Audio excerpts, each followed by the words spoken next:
Alrighty, I am back. Apologies for the wait. I had to get some things set up. How is everyone doing today? Tarmac, Seek, Brock, hello. Welcome to the stream, everybody. Hopefully you're doing well. I'm very excited for today's session of dungeoning, and then also sort of on top of that, dragoning. Bronk. Yeah, so we're gonna start the game at 6:30, so we have about 20 minutes. One of our members is running late. We might like do this every session where I kind of like sit down and chill with you guys for like a half hour and then we start the game. So I guess in the VOD, because this one is actually going to be uploaded. I don't know about the previous ones yet. The quality of some of those recordings while we were getting everything set up is a little rough. So this might be the first one that we actually upload, but we'll see. So I might have people re-describe their characters and stuff. Play Markiplier videos, please. I don't think I'll be doing that tonight. I think I'll be playing this crazy little Dungeons and Dragons game. The Markiplier videos are usually at least 10 minutes. That take up like half my time to talk to you guys. Simply can't do that. Terrible suggestion. 5-hour stream we did a while ago. The first 4 corners was there. God. That was a good 4 corners. I love 4 corners. I don't think we'll go 5 hours today, but I will say when we're done with D&D, I do plan on hanging around and playing some video games. So don't you worry at all. I'll be around for a bit. So what I have here, this is the Jaryn Guar, the Ruby Desert. All you need to know to get caught up. This was made by Laney, who is my cool wife and best bud pal guy named Laney, and is Rahim in the D&D game, which is pretty cool. Did I put the wrong link in the Discord? It usually comes up with a oh shit. My link? What the hell? Privacy error. Goodness gracious. Hold on. What's that about?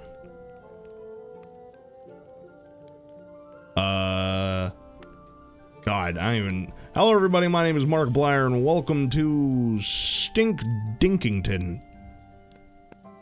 That's... I don't know. Is that something I bet he'd play Dick Stinkington. That sounds like a game that'd be up his alley. I think I put the wrong Twitch. Oh, I did Twitch/TV. Oops. I fucked that up. God damn it. I really gotta take those off of my fucking keys, dude. There we go. Now it is fixed. Apologies for doing a bad job. Did not mean to do a bad job. I actually meant to, believe it or not, do a good job. I'll open a new window so I can go advertise on Twitter, because I'm a shill. And that's what I like to do. I'm also going to advertise it with a picture. Picture that I had commissioned. It's very good. It's by our artist Lucy. She's very, very good at making art. And does it often. That being said... Oh, there. Wait, is that... No, I think this is it, right? Is this the right one? Aw, shit. It is.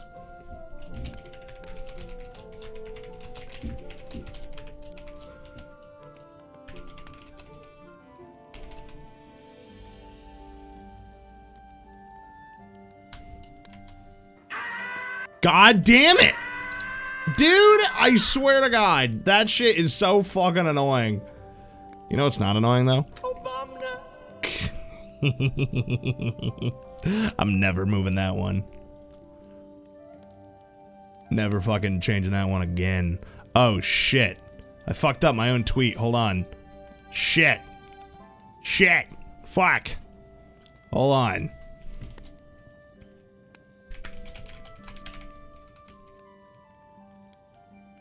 I need the hashtag Dungeons and Dragons it.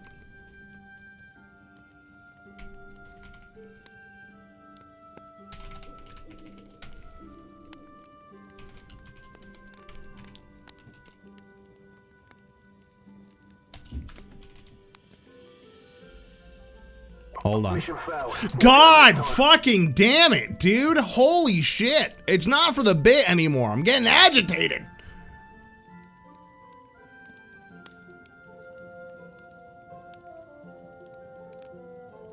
Absolutely sending me crazy. We need current day mark? I can't do that. Physically not powerful enough to do that. So sorry. God. This is the longest fucking time I've ever taken to make a tweet.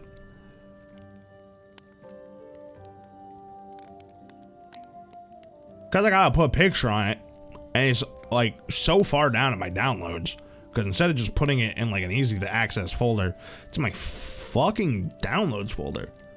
You may ask yourself, why is it in your downloads folder? And I'm not gonna answer. Are you kidding me? You're a punk. You're a little punk. Bunch of little punks, dude.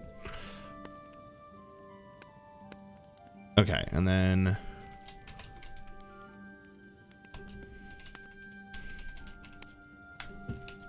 there. Boom. Fucking twittered, dude. Absolutely twittered. Cannot emanate that much riz. You're absolutely correct. It's out of my skill set, okay? I'm a normal human being. That man is akin to a beast. A great beast. Great beast of a man. Can never hope to match that, dude. Alright? It's called perspective, okay? Hold on. Creator dashboard. Gonna make sure I have this up for fucking ads. I'm so sick of ads, dude. Fucking hate ads. I hate ads so much. If I could kick every ad in the wiener, I'd do it. Do it in a heartbeat, my guy. Ads more like bads. Exactly. All right. We are now going to discuss the Jaryn Guar, the Ruby Desert, all you need to know to get caught up slideshow. This is going to play at the beginning of Jaryn Guar streams, and it's going to be on like an autoplay, so it'll like kind of go and go. But I thought it'd be fun for us the first time to go over it, because I actually have not seen this either. We are big boys, we don't need this. Well, we're not starting till 6:30, so either go watch SpongeBob or something, or fucking strap in, because I'm gonna look at this, because I like it. Alright? It's not for you, it's for me. I haven't gone through it yet. Did you not listen to the opener? Oh wait, no, you didn't. You thought that it would be pertinent to interrupt me. Well, fuck you. No, I am reading it though. So, Jaryn Guar, the Ruby Desert. All you need to know to get caught up. There's a quick FAQ. So, there's a homebrew D&D campaign led by Calicore. That's me, Calicore. The three players are Joseph, Brock, and Laney. We were offline friends first. This is true, actually. I actually met them in flesh and blood long before I ever interacted with them via InternetScape. And yeah, we play an online D&D game once a week. We actually do more than that, depending on if it's just the three of us. Because if it's just, like, most of us, Joseph, Laney, and I do all play a game on Sunday as well. Brock lives too far away. And honestly, I'm not driving all the way up there. It's like an hour away. Disgusting. Can't possibly be asked to do that once a week. Which is why we play this one online. We are not YouTuber. Well, I'm a YouTuber, but I'm not a very good one. So, is that? We are also not professional performers. Oh, the players are. Ah, shit. That's fair, actually. We have experience in theater and improv, but we are not professionals. Please keep this in mind. This is true. I'm the only cool one in this group. The rest are just theater nerds. So, check that shit. There's a table of contents. It's a slideshow. It's got a table of contents. That's so good. Good lord. Fucking MLA format over here. It's not accurate. You son of a bitch. What's wrong here? How are we on slide 3 and there's already something wrong? Good lord. Again, you're technically seeing this the first time I have, so fixed? Okay. Brock wants to be cool when he grows up. I doubt it. The Ruby Desert. Describes the setting of the homebrew campaign in the beginning scenario, and then it talks about the characters, talks about previous sessions, and then D&D resources, which is actually pretty cool. I haven't seen that part. I haven't done the D&D resources yet. Well, considering we're using less of them now, we'll see if that's even relevant. So, homebrew setting. Opening premise. Gozzler, Vidro, and Rahim have all come for their own reasons to join an expedition which aims to excavate, map, and document the oddities of the Ruby Desert. That is actually probably the shortest way to describe the opening of this game. Through their own various reasons, they're down there. And, you know, those reasons might be rational. Or maybe they just really like sand. I like sand. That's why I made the world sand in this one. Sand's great. The Ruby Desert has long been corrupted by a peculiar curse. This curse has changed nearly all water to blood. Very little can be done to reverse the process, and only the rich have access to true water. This is true. I think when it comes to this setting, right? Because I like to build these settings as I go along, and I think that it's not necessarily that all the water in the Ruby Desert like one day was changed from water to blood, but more that water cannot be made in the desert. Like, you can't use a spell and create water when you are inside of the desert, which is typically why the rich are the ones who have access to water, because they have to have it imported into Jaryn Guar, or into the desert, wherever they live. Even though Jaryn Guar is the capital, it's not the only city. However, yeah, usually I think I'm mostly just referring to water being created. It would be very funny though, like fucking plague style. Everything just gets covered in blood rain. Oh my god, that'd be horrible. Thoughts for later. Water has become rare and desperately sought after, Mad Max style, and blood has become currency in the major city nestled within the Ruby Desert. See next slide. Many spirits wander the sands of the Ruby Desert, especially at night. Blood Rain is a sick name for a band? Absolutely, there's got to be one out there. I honestly bet if you Googled it, you could find one. We got 9 minutes left. I gotta get through this a little quicker, I think. Giant scorpions also wander the sands. They are called Ruby Scorpions. This is a map of Jaryn Guar. This is currently not the most up-to-date because I have changed some of this. So like the Grand Tomb, Ganglion's Gorge, and that little haunted house looking thing are all subject to change. They have not been seen by anyone, I think, in the party as far as I can tell. And, those are going to be swapped in the future. I just haven't used Incarnate in forever. And it's like, I should, but still. Ganglion, these nuts, oh my goodness. But that big ass ziggurat in the middle, that is the Guild of Iron, which is kind of like the central government of Jaryn Guar, and everyone kind of lives around it. Jaryn Guar is a city that uses blood for currency. In decades past, many were kept as blood slaves to supply currency to the upper class, and Jaryn Guar was ridden with crime, as many desperately turned to a life of violence to fund their survival. Following the death of an integral leader during this era, a new leader has come into power, going by the name of Adam Wallace. Adam Wallace? Kind of a wiener. I believe we've met him maybe once during the streams. I actually don't know if we've had a session in the streams where they've talked to Adam Wallace. I don't think that you guys have heard Adam Wallace yet, which is interesting. Adam Wallace. He is a half-elven businessman. He runs the Guild of Iron, which is, again, the political government of Jaryn Guar. He has made some changes to the city recently. The Guild of Iron can now mint blood coins by coagulating blood into small discs that seem to, like, last far longer than what blood would last like if it was in, like, a vial or a jar. They do something to it. As far as people can tell, it's not magical. There is no, like, magical residue coming off of it. They just are longer lasting. A breakthrough in blood science. The Corrections Guild uses those who break the law to collect their blood as currency, a practice that can be turned lethal for those more severe crimes. We saw that firsthand, which I think we'll talk about later in the slides. Gozzler is a gnome researcher who previously studied the arcane arts at Candlekeep under Silvira Savikas. Gozzler is 3'3" with a tiny frame, gray eyes, and a well-kempt Pepto-Bismol pink hair.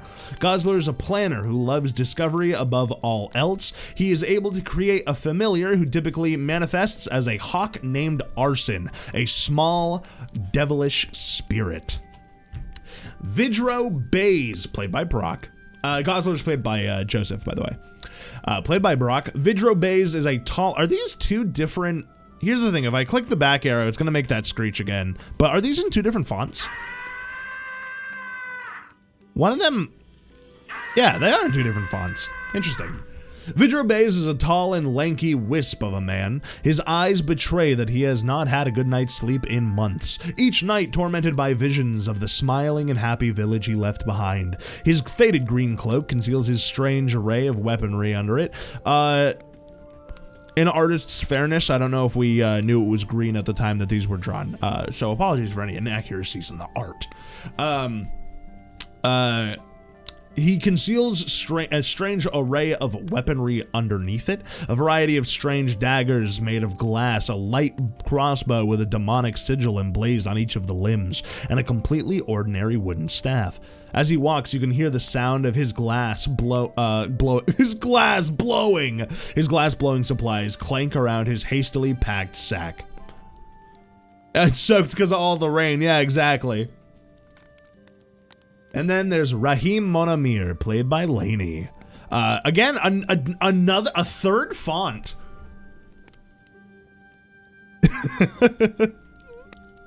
Before Rahim joined this group, he was a ruby scorpion farmer who lived with his sister Inaya. Now that the farm is struggling to hold on, Rahim has found himself here, although he doesn't remember how he got here. Rahim once had a family, a wife and a daughter. Now he is alone save for his sister, and torture he endured in the past has left him with 2 wooden legs below the knee and a scarred face and body. Bainy, lady, the bainy, bitch the bainy. Sessions, the most important information we have. So, if you are not caught up, this will catch you up to the sessions that we've gone through before. Session 1 was not streamed. Vidro and Gozzler purposefully joined the excavation/discovery team for the Ruby Desert. Rahim just rolled with it after he seemingly woke up in the middle of the camp. They were tasked with riding out to find the campsite where current excavations are happening. On their journey, they had an encounter with a band of bandits and happened to capture one named Jed. Jed showed them the way to where they needed to go and gave them a strange deck of cards that they can use, quote, whenever the time felt right. They arrived and were given the task of retrieving water from a water merchant in Jaryn Guar. Upon arrival in Jaryn Guar, the group spoke with Leslie Fairchild. This is session 2 and 3, which were also offline. The leader of the Corrections Guild and previous friend of Rahim's, Leslie believes that slow reform is the best bet for Jaryn Guar at this time. She doesn't agree with everything happening in Jaryn Guar, but she doesn't believe there's a better option other than the way Adam Wallace is running things now. Oh my goodness. He's straight up surviving. Hello, Joseph. We need to finish, you're right, we need to finish the presentation. We got 3 minutes. Burglary charges. The group then went to the famous wizard's tower, which previously belonged to a man named Hesnerak, a massively accomplished wizard. It is now owned by a man who seems to understand rudimentary magic, but not to the extent of the previous owner. Out of curiosity, Gozzler sent Arson into the building. This set off a chain of events. A burglary alarm went off. The group tried to break down the door to help with the, quote, burglary. Neither Rahim nor Vidro knew that Gozzler had set it off. Upon entering the building, 4 mastiff guard dogs began to defend the building. This resulted in injury to Gozzler, which then resulted in the owner of the tower coming downstairs ready to handle the situation. Without fully thinking it through, Rahim decided to knock out the owner, believing he would not handle the situation reasonably once he discovered that Gozzler had caused the ruckus. Gozzler cast sleep on the dogs and the owner was knocked out. This resulted in an immediate arrest of the party. This is the party imprisoned due to crimes that they committed. Upon waking at the jail, the Corrections Guild, the party became aware of Elvidir, a human, obsessed with scientific experimenting related to blood. Now, I believe session 4 was online, but I may be wrong. Elvidir, maybe this is session 6. I might have miscounted. Elvidir explained the usage of criminals as testing subjects and exposed the fact that the Corrections Guild may not handle things in the most ethical way for those who have actually committed crimes. Leslie returned downstairs to put a stop to what was bound to be experimentation on the party and explained that the party would need to pay 15 blood coins to the owner of the Wizard's Tower. And then, finally, I guess session 5 is where we came online. Yeah, you noticed that, didn't you? That Vidro had nothing to do with that crime. You're correct.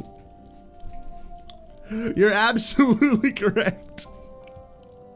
In order to pay the 15 blood coins, the party decided to go after a difficult bounty. They chose to go after a group of pyromancers. They failed miserably the first time, resulting in almost a TPK, with Vidro getting out with 1 HP. Missed my last shot. TPK would have been great. This actually would have been the second TPK that I'd have in Jaryn Guar, but that's a story for later.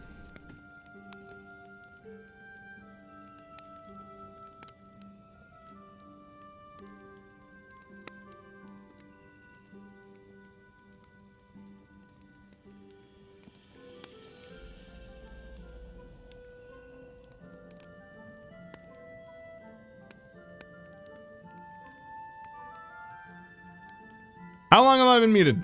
How long have I been muted? What happened? What happened? What happened? What happened? Where am I? What's going on? We good? So sorry. So sorry. None of this slide came through. Shit. Wait, session 6 or session 5? Yeah, I'll start again for session 6. Despite Vidro saving the party with a combined 1 HP in total, they decided to try again. They offered Gozzler up as a sacrifice to the pyromancers, and the next day, they found that the pyromancers had been drained of all their blood and paraded through the center of town as a show of what happens when you commit crime in this city. God damn it! I fucking muted it again. Party paid the 15 coins and retrieved the water from Bertram the merchant. Party came back to the encampment. They were they were met with let's say less than enthused recipients of said water due to how lay they were.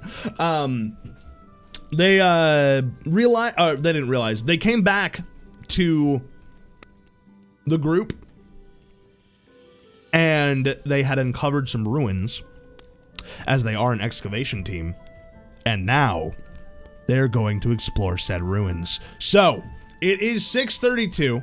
I went a little over. Apologies for that. I will put this away. We'll go to live scene. Oh, Jesus Christ. Hold on. Hold on. Hold on. Hold on. Hold on. Let me... And yeah, I got a band-aid on my forehead. What are you gonna do about it? I know, there's like a million of them, dude. Give me 1 second. Let me get everything. Opera, get out of here, man. Jesus. Hold on. All right. How did I know? How did you know what? What's going on? Shut up. We're talking about Guys Grocery Games. Guys Grocery Games? Mm-hmm. Yeah. Explain. 1 second. Download image as a JPEG, and then upload it to the Discord. Put it in voice chat messages. Oh damn. Okay. Then I'm gonna give it upload. Am I gonna get accosted by an image of? Yeah, I have no idea what's happening here. And then I'm gonna send it. This is I vaguely. And there he is. Wait, what? Wait, hold on. Wait, let me check Discord. What are we? What happened? It's Guys Grocery Game. Yeah, it's Guys Grocery Games. Oh shit, you're right. What is Grocery Game? Oh my god. Oh, here, I'll turn my... I'm green. Can my camera be used by 2 different sources? No, it cannot. That's fine. No. I did not think so. All right, let me get you guys up on the screen here. I'm gonna do this. Oh, real fast. While you're in the Discord though, and you see like all of our little panel of guys. I do. Right-click one of us. No, right-click yourself. I've right-clicked myself. And on the bottom there should be a thing that says Show Non-Video Participants. Yeah. Damn. And then if you unclick it, then you can Oh Bazinga shit! it. Oh my god, it's got Bazinga. That's so good. Thank you. And it gets rid of the voice bot, the music bot. Yeah, that's great. I love that. Thank you. Let's do. I need to pop this out. 1 second. The little beans. Where's the pop out button? I'm The an old bottom man. right of the screen. Thank you. That's a fair point. My bad. Okay. Well, let me move that. Something's Okay. echoing, I think. I think it may be you, my dear. I I'm not turned you sure. down to 3% on the stream, but I guess it could still be me. I think it's. I think it is coming out of your headphones. I think that is a past problem. Perhaps. But you can always put it to push to talk if need be. Has it now? Trash can out of the shop. Do you have audio coming from the stream? I don't think so. No, It's like a delay, so it's definitely a stream delay. All right. And Okay. I've got Devin muted. I also have Devin muted. I now have you muted. No, if you just mute Sorry, the man. tab, Devin, it doesn't subtract you that. muted my right, tab, you're you right. son of a Let me bitch. go take care of I'm that. getting first hand, Devin. I don't need second hand. Devin. You motherfucker. That's Hold on. Where is? I'm It is trying I'm to. gonna go grab my glasses real quick. I'll be right back. I'm gonna go get my glasses. That's Damn. what he said. Damn. So mean. That is one. That is Oh my one for goodness. kindness. It's true. You got a Fuck 1 for up. kindness, dude. You should have tried harder.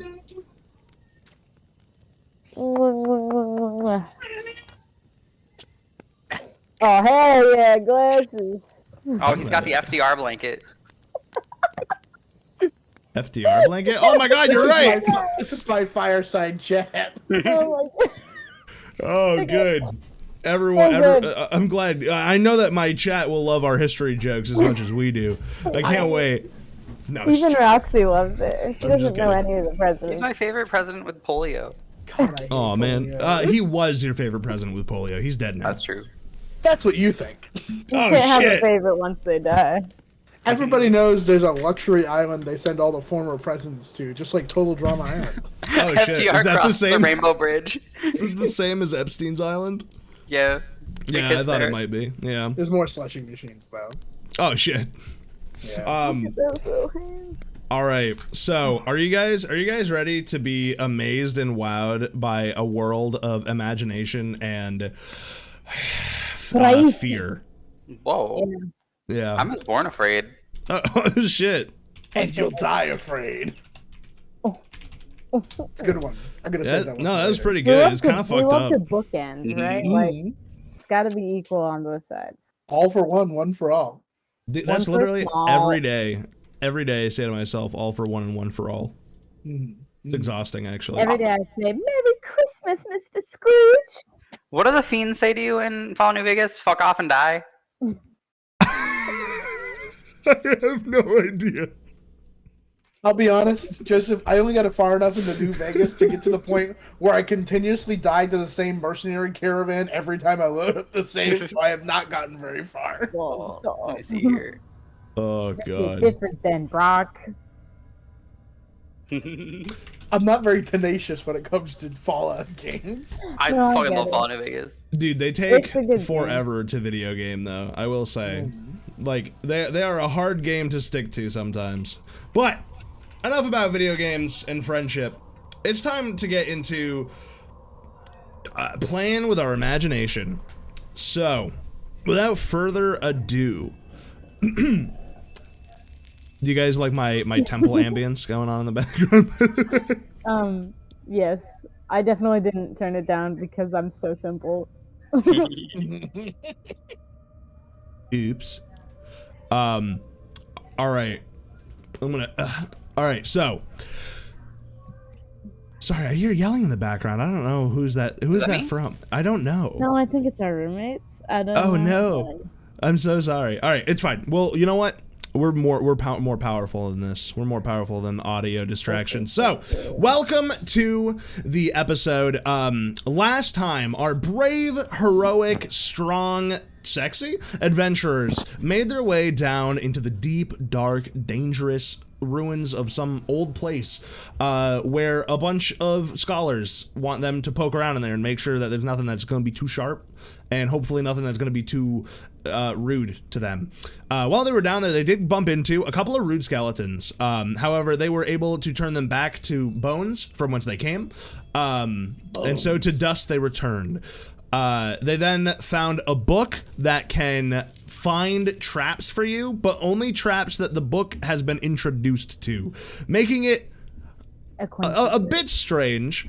Not quite clear how that works. And so I'm gonna clear that up because I was listening to I listened to them back so that way I can make sure I don't lie on stream on accident. Because I'm bad at keeping details together.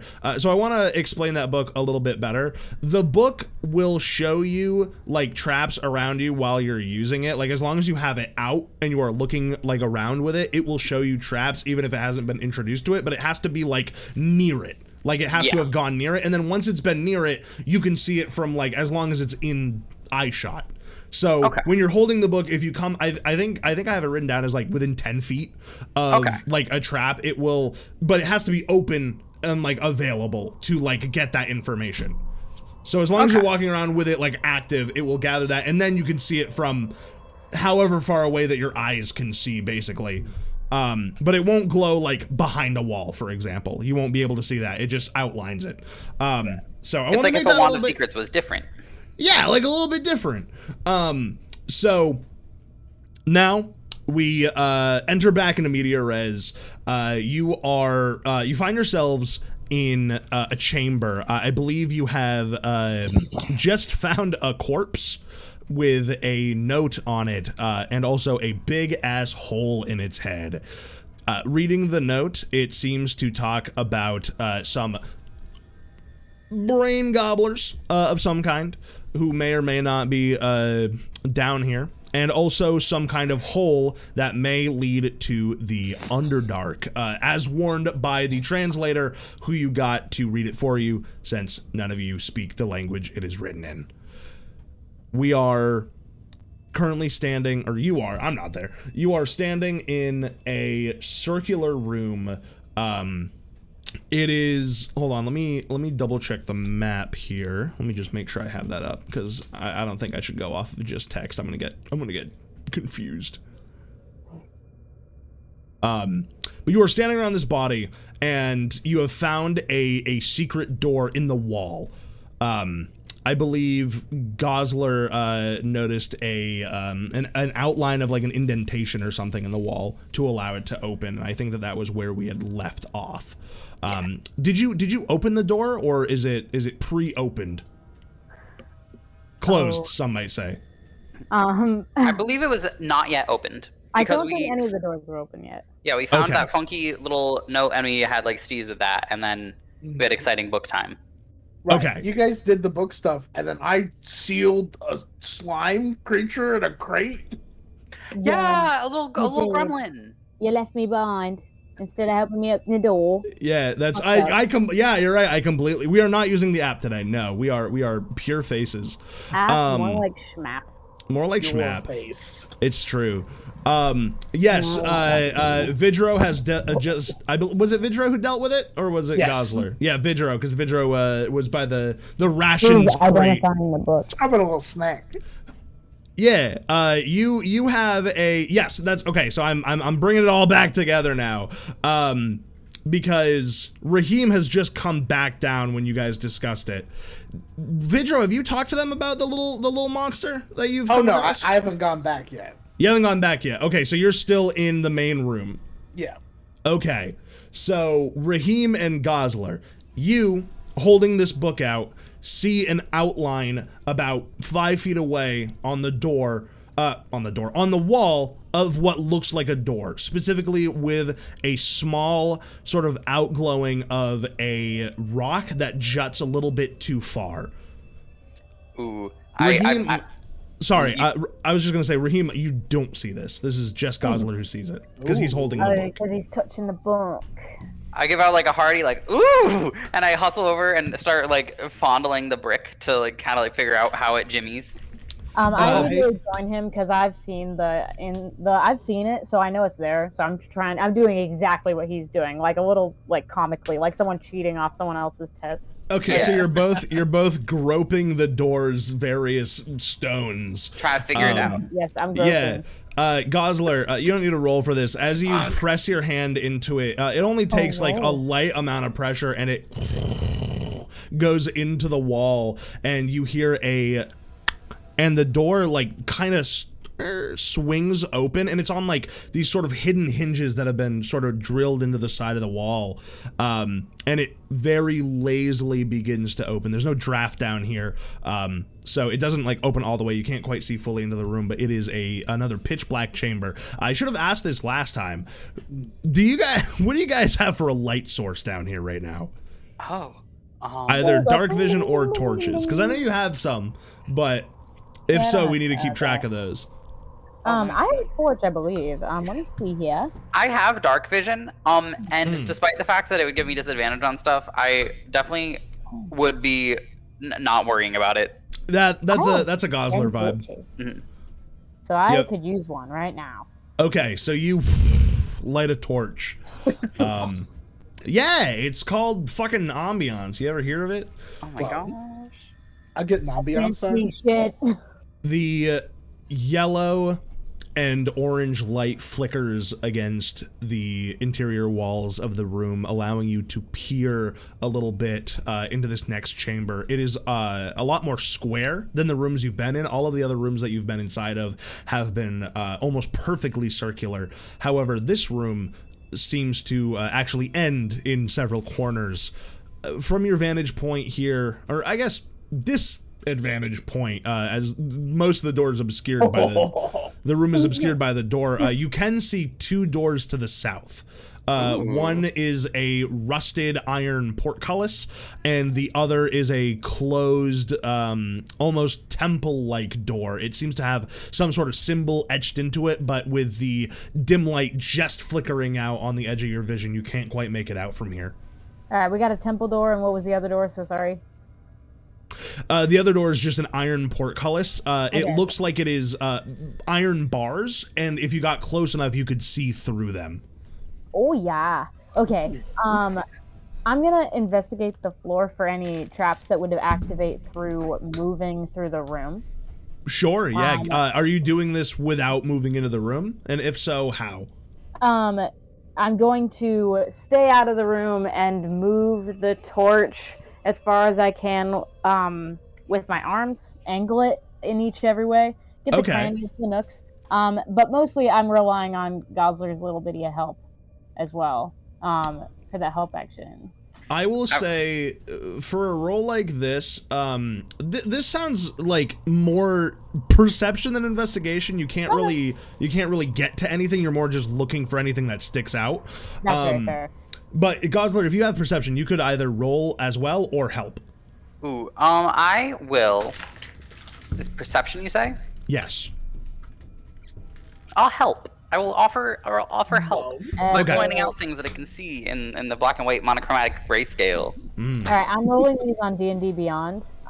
Okay. I got a 2 and a 14, so luckily that did really help. 14. 14. Yeah, you scan over the stones with your eyes for a couple minutes, and nothing sticks out to you that looks different. All of these stones seems to be fairly level. It almost looks like this room was carved out of the rock rather than being built up. As you examine it, you're actually maybe a little surprised by the architecture of this. They must have used some incredibly specific tools. It is fully flat in all 4 dimensions. It is almost perfectly flat. It's a little unnerving to the eye as you look in the room. It is when I say this, I mean it literally a perfectly square room. Minecraft? You like Minecraft, a perfectly square room. I think that we should definitely delve deeper, preferably through the portcullis. However, Laney. Oh, so sorry. You guys couldn't hear me. So sorry, you'll have to adjust your camera thing. Okay, Gozzler, start from the beginning, but I do have a question for you after that. Oh no, provide your question first. I was just gonna say, are we worried about walking on this floor, or do you think Gozzler's just gonna do it anyway? Because I do have an idea if we want to test it one more thing. Oh, I was gonna say that we should check on Mr. Vidro. Yeah, you're right. But what if is Mage Hand a cantrip? Mage Hand is a cantrip. Do you think if we You want me to rub the floor for? Wait. I would take off my legs, and you would take Mage Hand and try to grab. Oh God! Like pegs. You know, The floor is leg sensitive. It didn't say it could be fake legs. No, I hear you. I can also just touch it with the Mage Hand. That is also true. Who needs legs when you have a hand? What would you do if you took your fake leg and stepped on a thing and like a fire trap came out and like burned it dead? That would be I was rough. thinking about that. That's a good point. All right, I'm ready. Which way are you going about it, I think Gozzler? that's actually.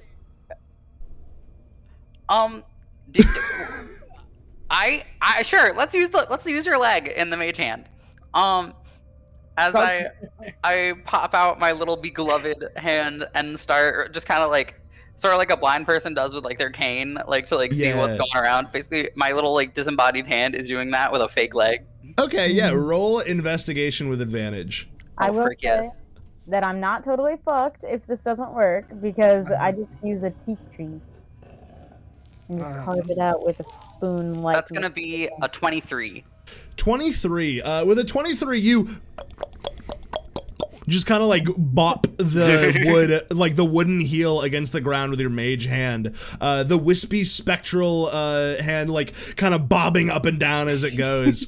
And despite this echoing sound of wood on stone, no traps go off. It doesn't hit anything soft. It seems fairly stable. Oh, thank God. That's really good news. I would have been deeply troubled if that just burned up your leg. I'm not going to, I will not mince words regarding that. So troubling. It would have been absolutely troubling, but kind of funny to watch. Anyway, he puts his legs back on. I could do it. You want to sit on my shoulder or something? Like, we could just... we should check on Vidro, you're right. We should check on Vidro. It's been a while, and I think I heard some like squelching noises or something coming from behind us. It's been a whole day. Distantly, you hear, "Stay in the box!" What? Rahim is going to ignore that. Not ignore that. Rahim decides to go. Hears Vidro scream for help and then decides to stay. I thought Vidro was saying stay in the box because I was thinking about our perfect box-like room. And I was like, he knows. Vidro just knows how perfect the room is. So he can feel it from there. You reach the room in record time. To see Vidro, what do you look like right now? What do they see as they enter the room? Disheveled. Slime runs down my chest as I have two hands on top of this crate. There's already a sack of shit on top of the crate. I look at them and I say, "There's something inside the crate." You hear a... Oh my God, it's the brain eater. What? I don't know if it was a brain eater, but it was something slimy. Is it a person or is it a creature? It's a brain. It's a creature. But it has enough sentience to know what we hide our food.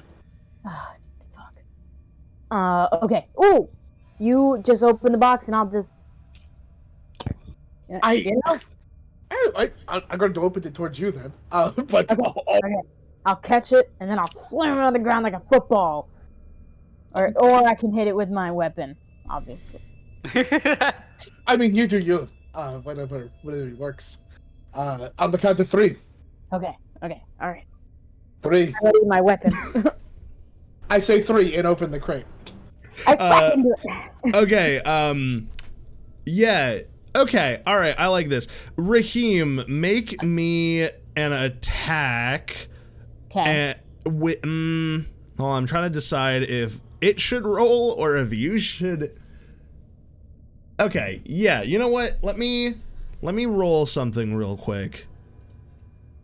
and we'll see how that goes. Slash roll d20. I didn't bring my dice into the room, so I'm just gonna use a fucking online dice roller. It's true. How do I roll it? Yes, okay. 19. Okay, cool. So roll with disadvantage as you swing down. You see this little sort of teal purple fleshy creature with appendages slap just onto the ground. All of its little tendrils coming out of its mouth start sticking to the ground and moving.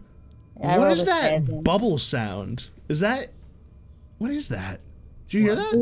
Oh, it's Laney rolling dice. She has the potion dice. Yeah. I muted the website. No, it's okay. I was just like, what is that? That's my proof that I am rolling dice. That's true. Liquid. Right. I miss. I got a 7 because of the disadvantage I was given. Oh, so sorry. You watch as this little sort of almost frog-like creature smatters away and stands up and kind of like puts its arms out in a defensive stature. It has these little flailing tentacles around its mouth and these big bulbous eyes. In each hand is like a stick of jerky and some bread that has been like chewed. It's like slimy and gnawed on, but has not been like consumed, has just been like sort of inserted and then bleh, regurgitated. And it looks at you all and kind of throws down the food and hisses as its like little tendrils flare out. It does not move forward, but it does seem pissed off. Well, hello. Hi. Yeah, I'm letting Gozzler handle this one. I don't know what the fuck to do with that. Oh, so to take your distance, this thing snarled at me when I tried to take the food away from it. It takes a step back and spits on the ground this sort of like black slime that seems to bubble and ripple on the stone floor. Oh, I'm gonna try to get within 5 feet of it. Okay, you move forward. I guess roll me animal handling. Okay. As you move forward. What do you say as you move forward? Or do you just move slowly? What do you do? I'm basically trying to have like I'm very calmly giving like a little like adult conversation to it. Sort of like, well, what brings you into this architectural site? Are you trying to inspect? Are you an inspector? That's a 17. It kind of shies away from you. It allows you to get within 5 feet, but any sort of move to get any closer than that, it kind of rears back a little bit. Doesn't seem outwardly hostile. I think he understands me. I think he enjoys having a nice civilized conversation. He probably does not get very much of that down here.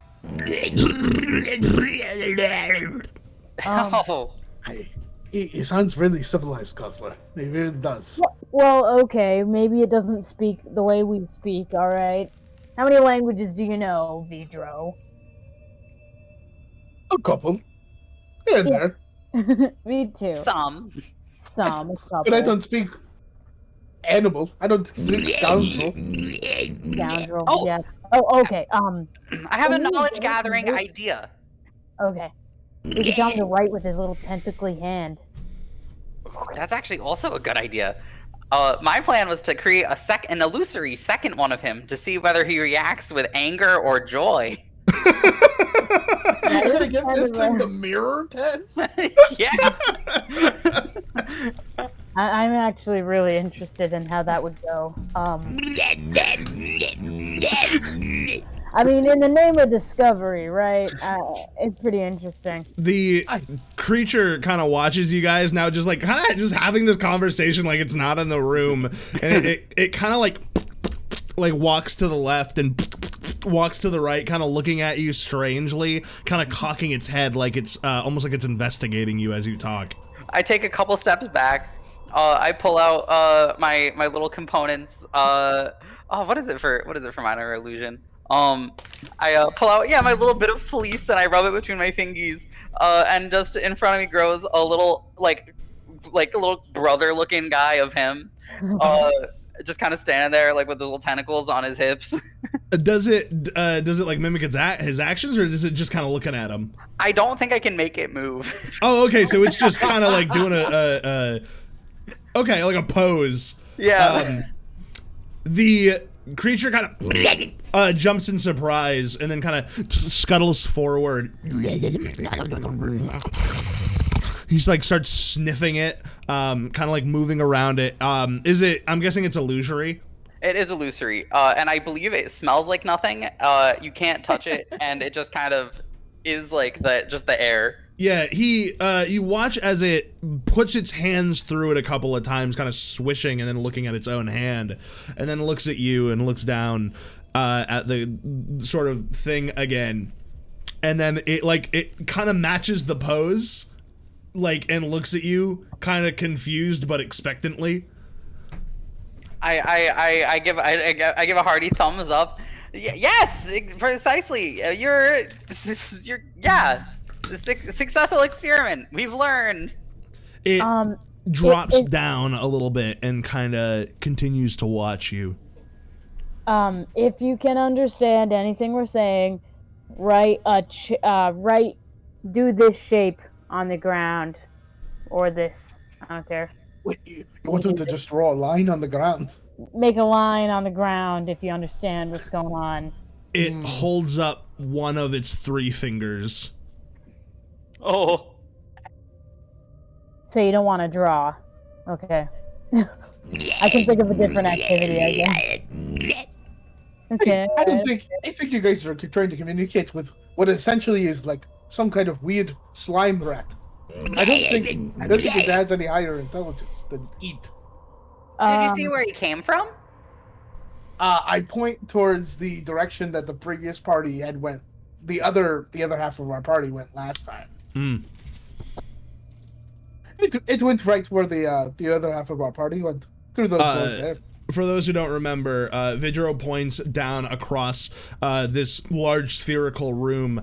There is a iron portcullis that is, or not an iron portcullis, an iron door that has been swung open and leads down this dark shaft going off into nothing. You can't really hear anything coming from there as you kind of look over. But you did watch as the band of orcs made their way down that section. Okay. I guess we could bring it with us to the next room and see if it has any ideas or interactions with the other stuff that's going on. I don't know. Maybe he wants to come with us.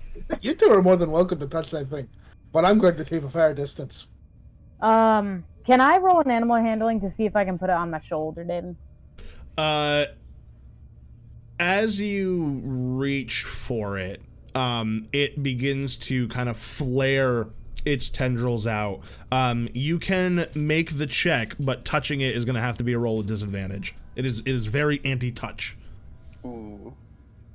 I guess I'll try to meaningfully motion up my arm. You know, like make a little trail for the guy. Okay.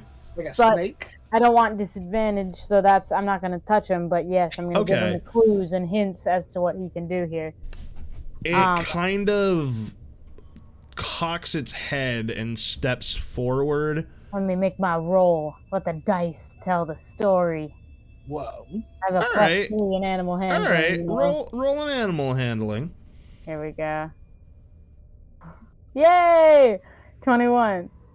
With a 21, you feel as it begins to crawl onto your arm and make its way up. Its tendrils kind of flickering about your body, almost like it's smelling you with the tendrils.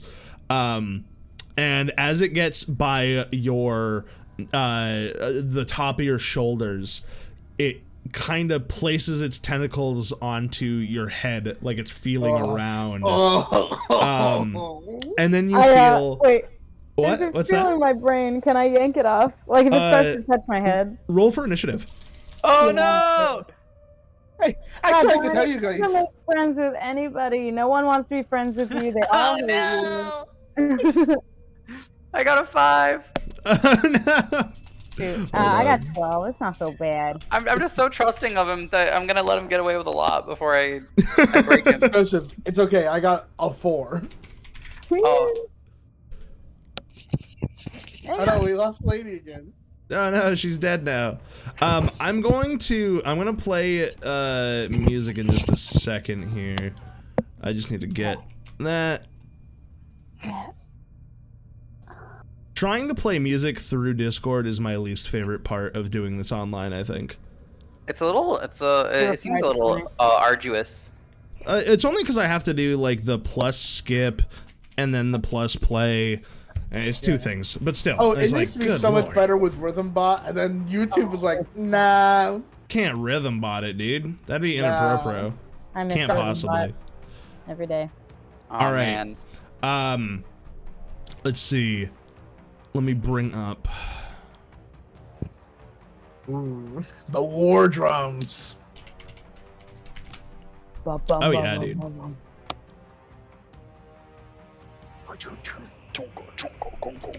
right, Gozzler, what'd you get? I got a 5. A 5. Very good. Vidro, you got a 4? I most certainly did. I rolled a 2 plus 2. Amazing. And finally, Rahim. 12. A 12. All right. I have a -1 too, so. Oh shit. God. Egad.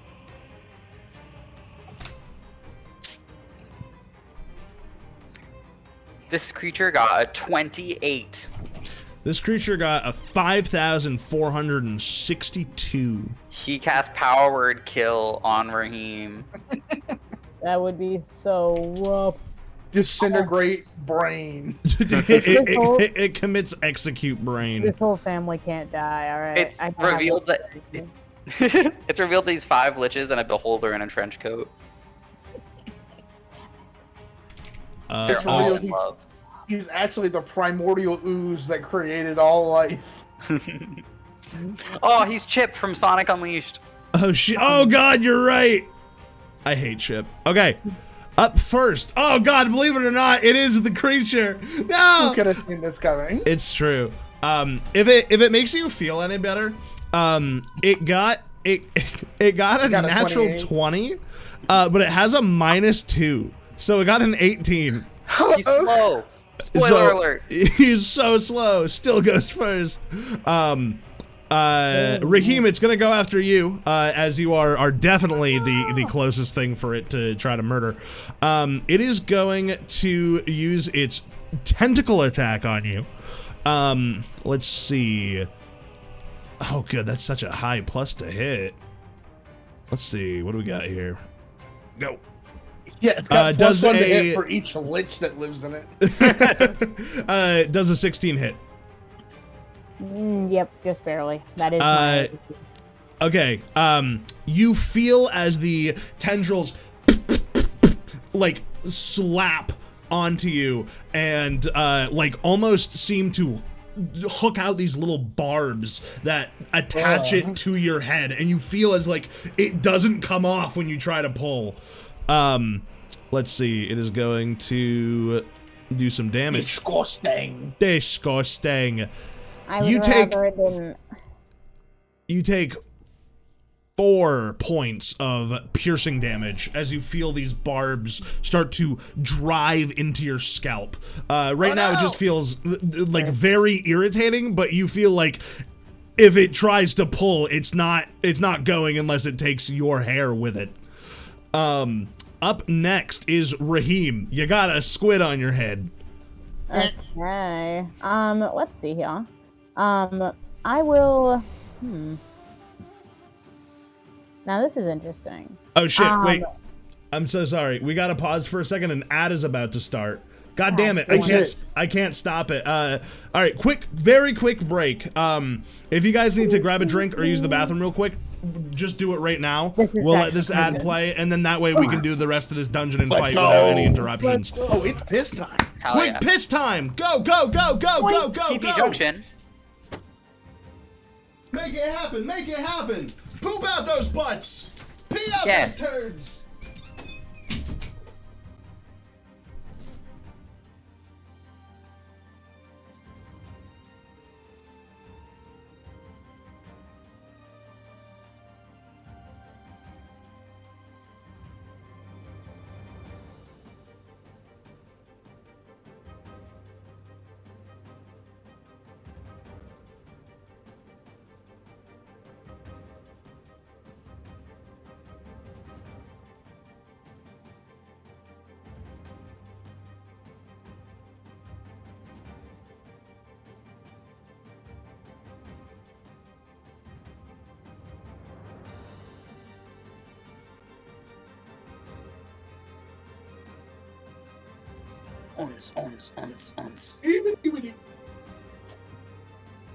Ciao. Kerchow. Yeah, yo.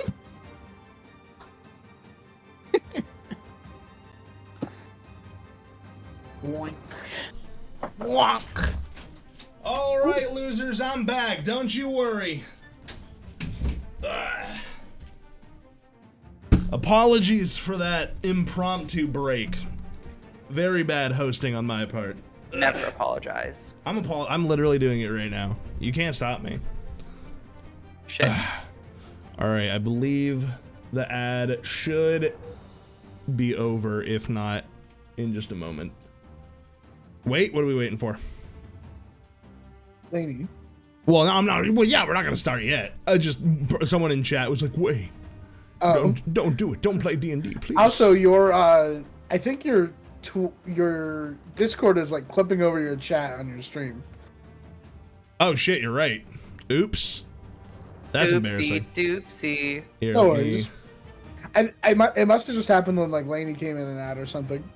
Let me. Yeah, that should. Well, I guess I'll just make it a bit smaller. That's not that big a deal.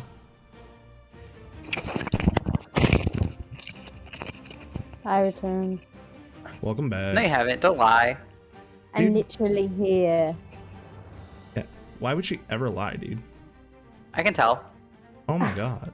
Tell what? Yeah, Tell are you a gonna, lie you just about gonna take me? that, Laney? God. Lies of P. Wow, dude. The lies of PM. Owned.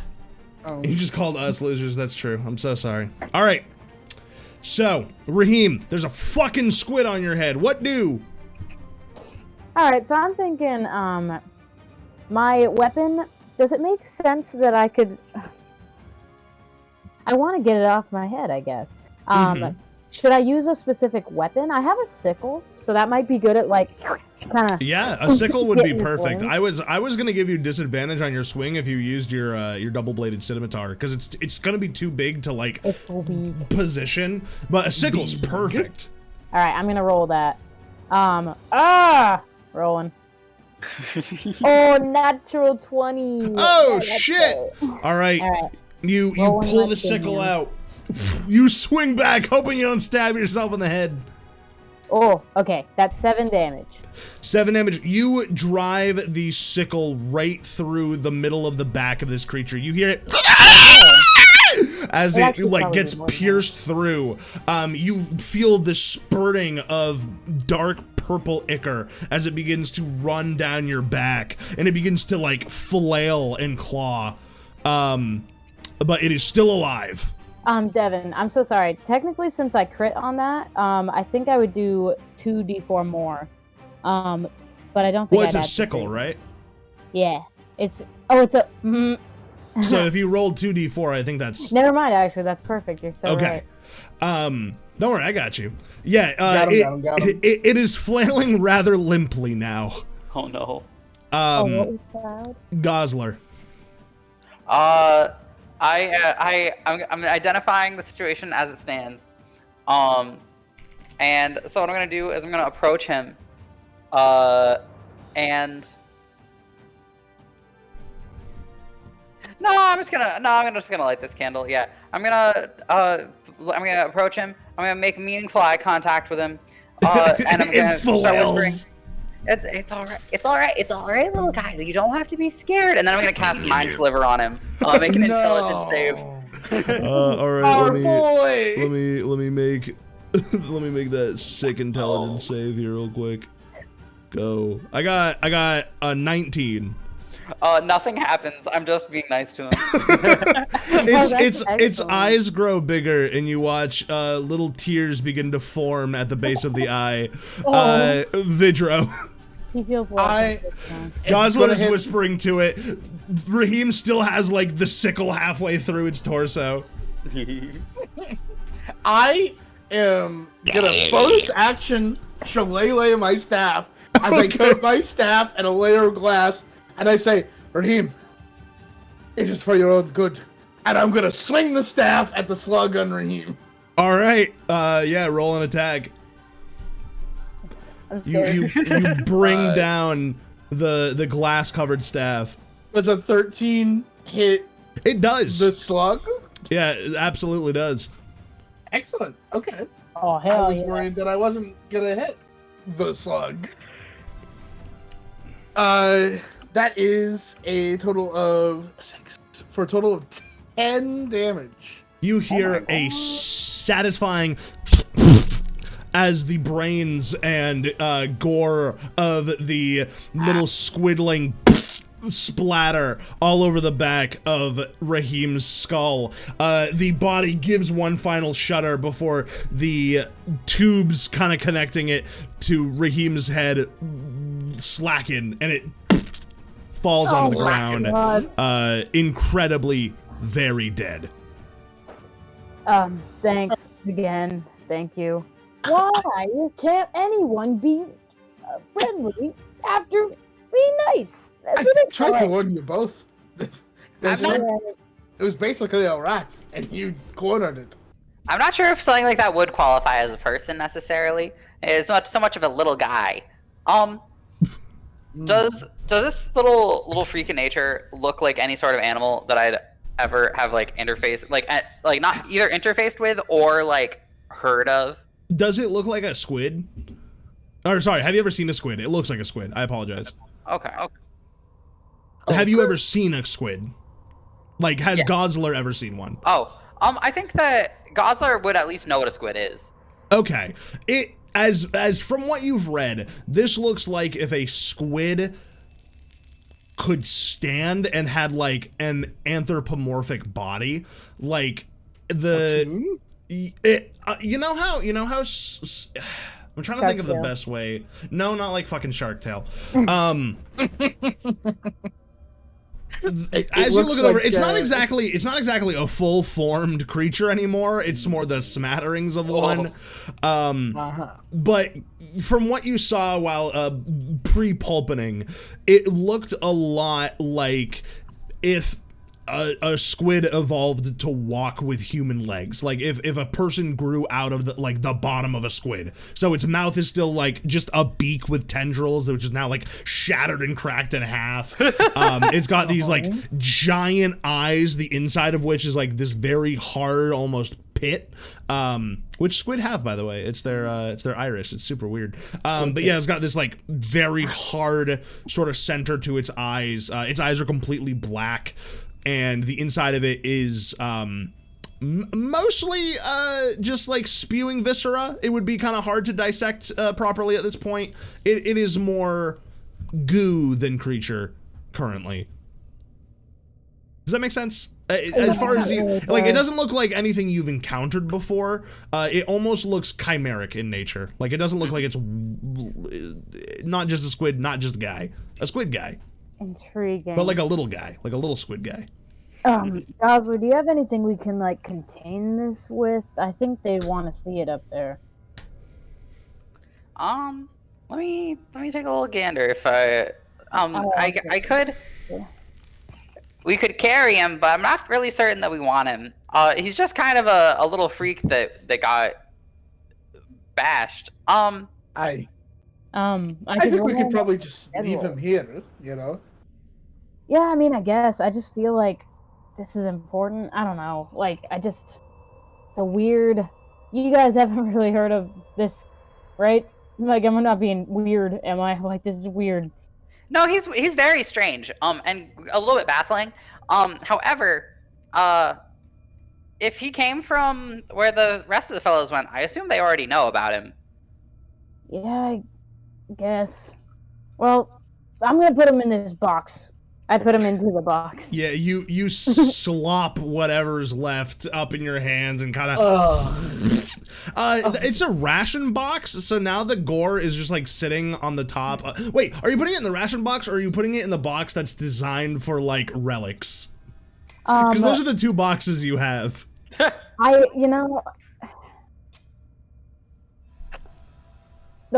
put him in a box? Well, it's already pretty dead.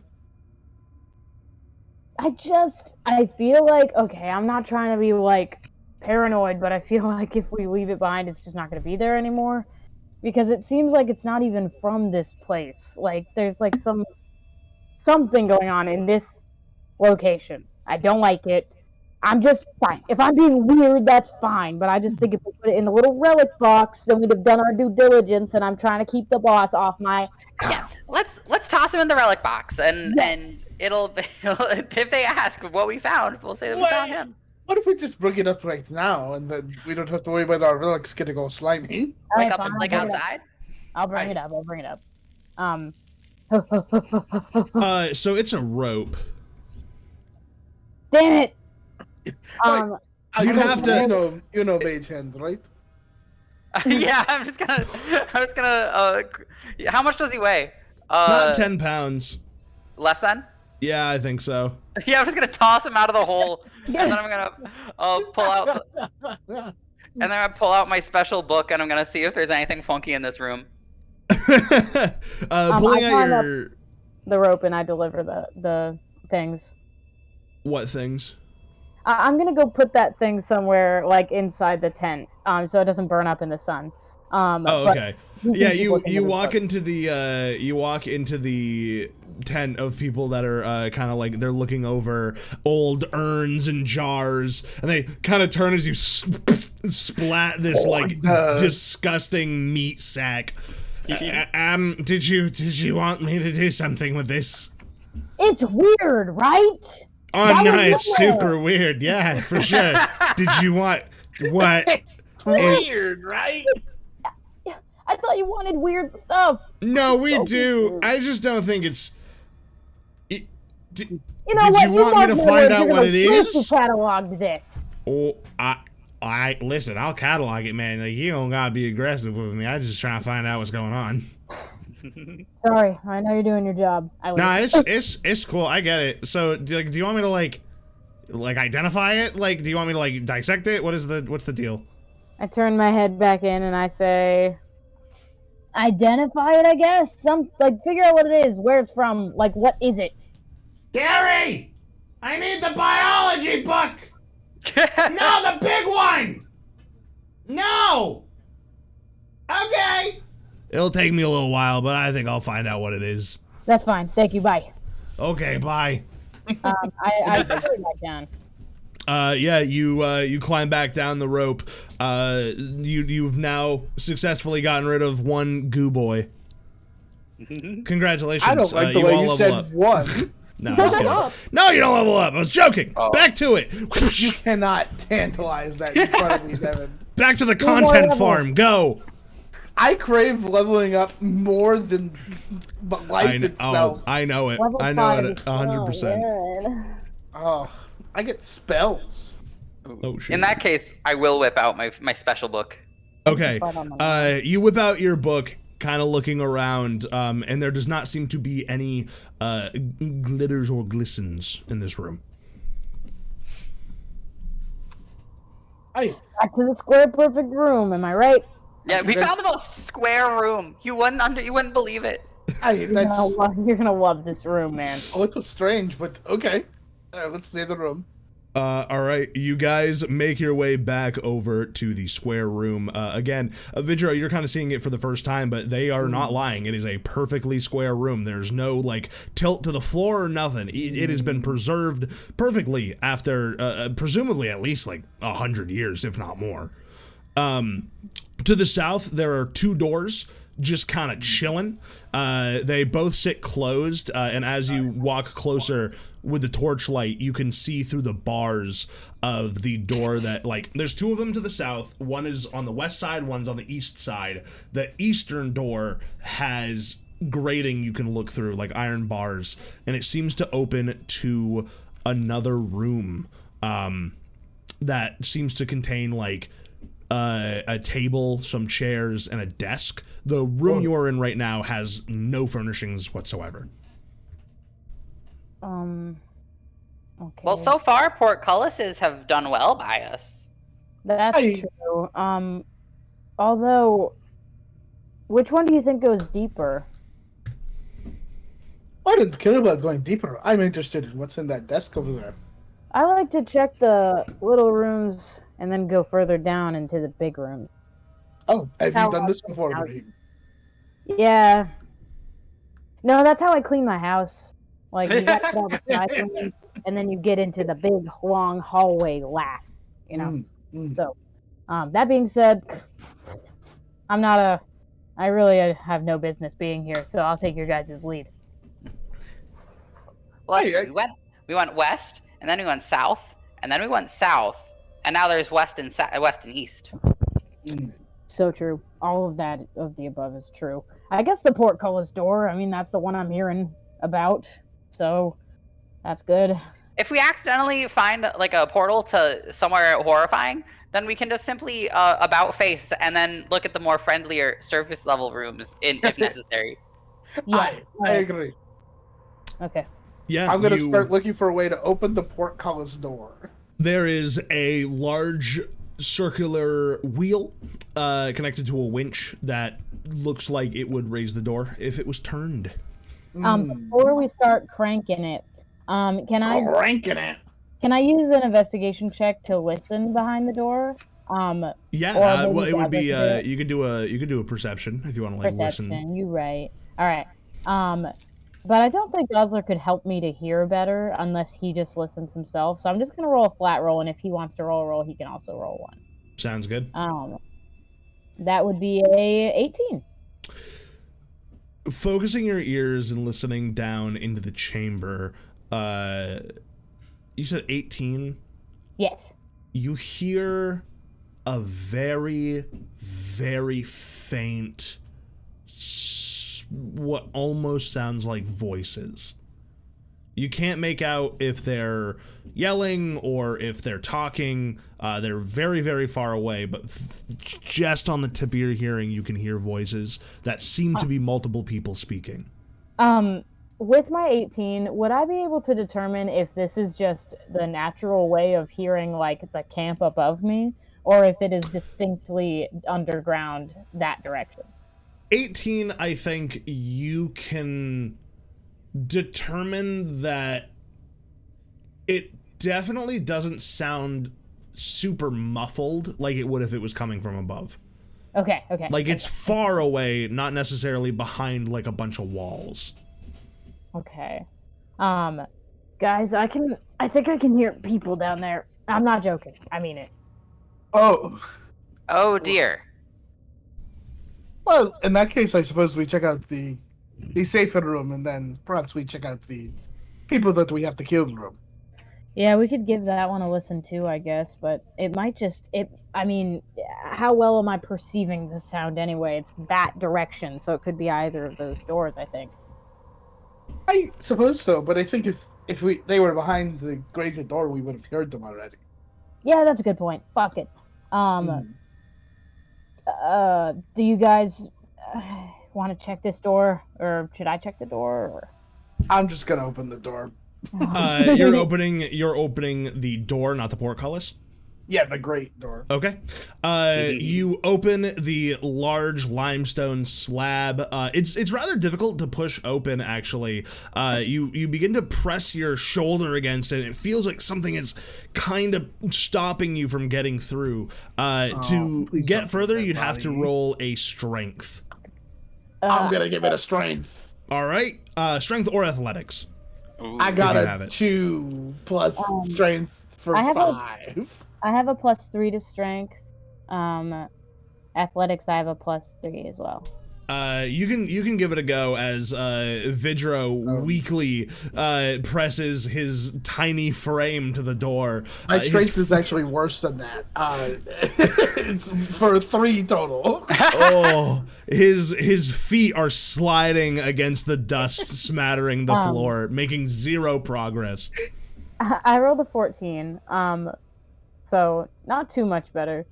You walk over and with a hearty shove of your shoulder, or I don't know, how do you open it? With your shoulder, or what are you doing?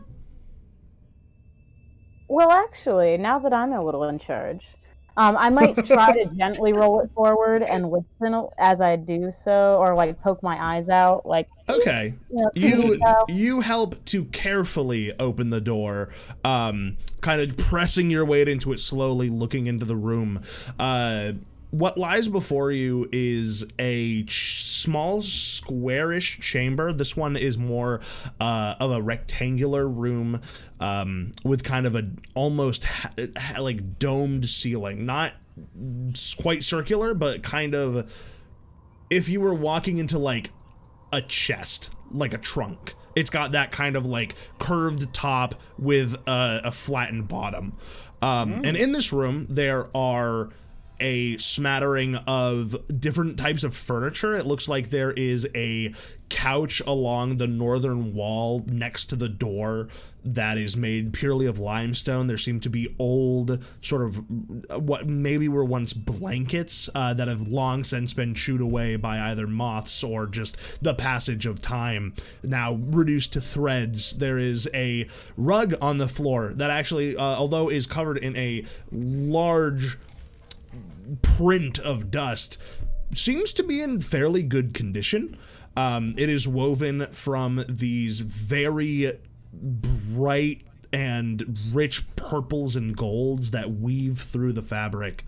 Obviously not as illustrious right now as it could be, but with some proper cleanup, it could probably make fetch a good price somewhere. There is what seems to be like a mantle in the back of the room, with a chimney that goes up, but where the fireplace may have once been has been completely filled in with sand, which now kind of makes a small mound on the southern half of the room. There is an old desk that lays closed. It's made out of the same teal teak that you've seen everywhere else. However, it is very, very brittle and seems like it's being held together by the fact that it hasn't moved in however long it's been here. To the west, there is a door that lies kind of on the north-facing wall. So, like, if you would walk in and do a U, you would walk into the door. And then there is a door on the eastern wall to your left by the southern. So basically, there's a door on the same wall that you're walking into, and then there's a door off to your left that is fully closed, no bars or anything. It's just a teal teak wood door. Maybe, I think Rahim would naturally step toward that teal teak door, because that sounds like a more casual room, like a little guy room. Okay, yeah. Casual. You approach the teal teak door. I'm going to open it. Oh. Okay. Let's I don't go. have to investigate every door, so I don't want to. You place your hand on the small brass knob and turn it. The door protests with this loud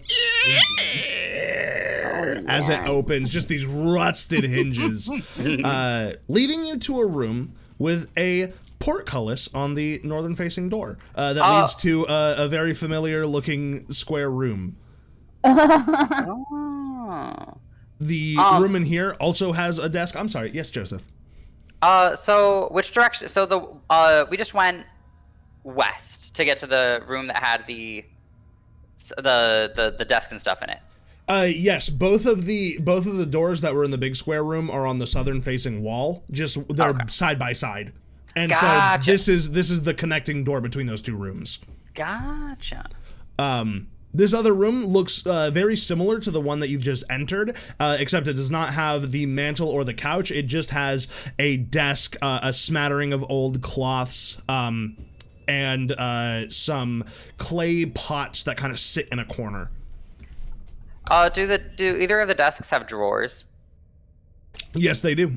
They both seem to have 3 drawers set into the front of them. Oh, I'm rummaging. Okay. You roll investigation. Okay.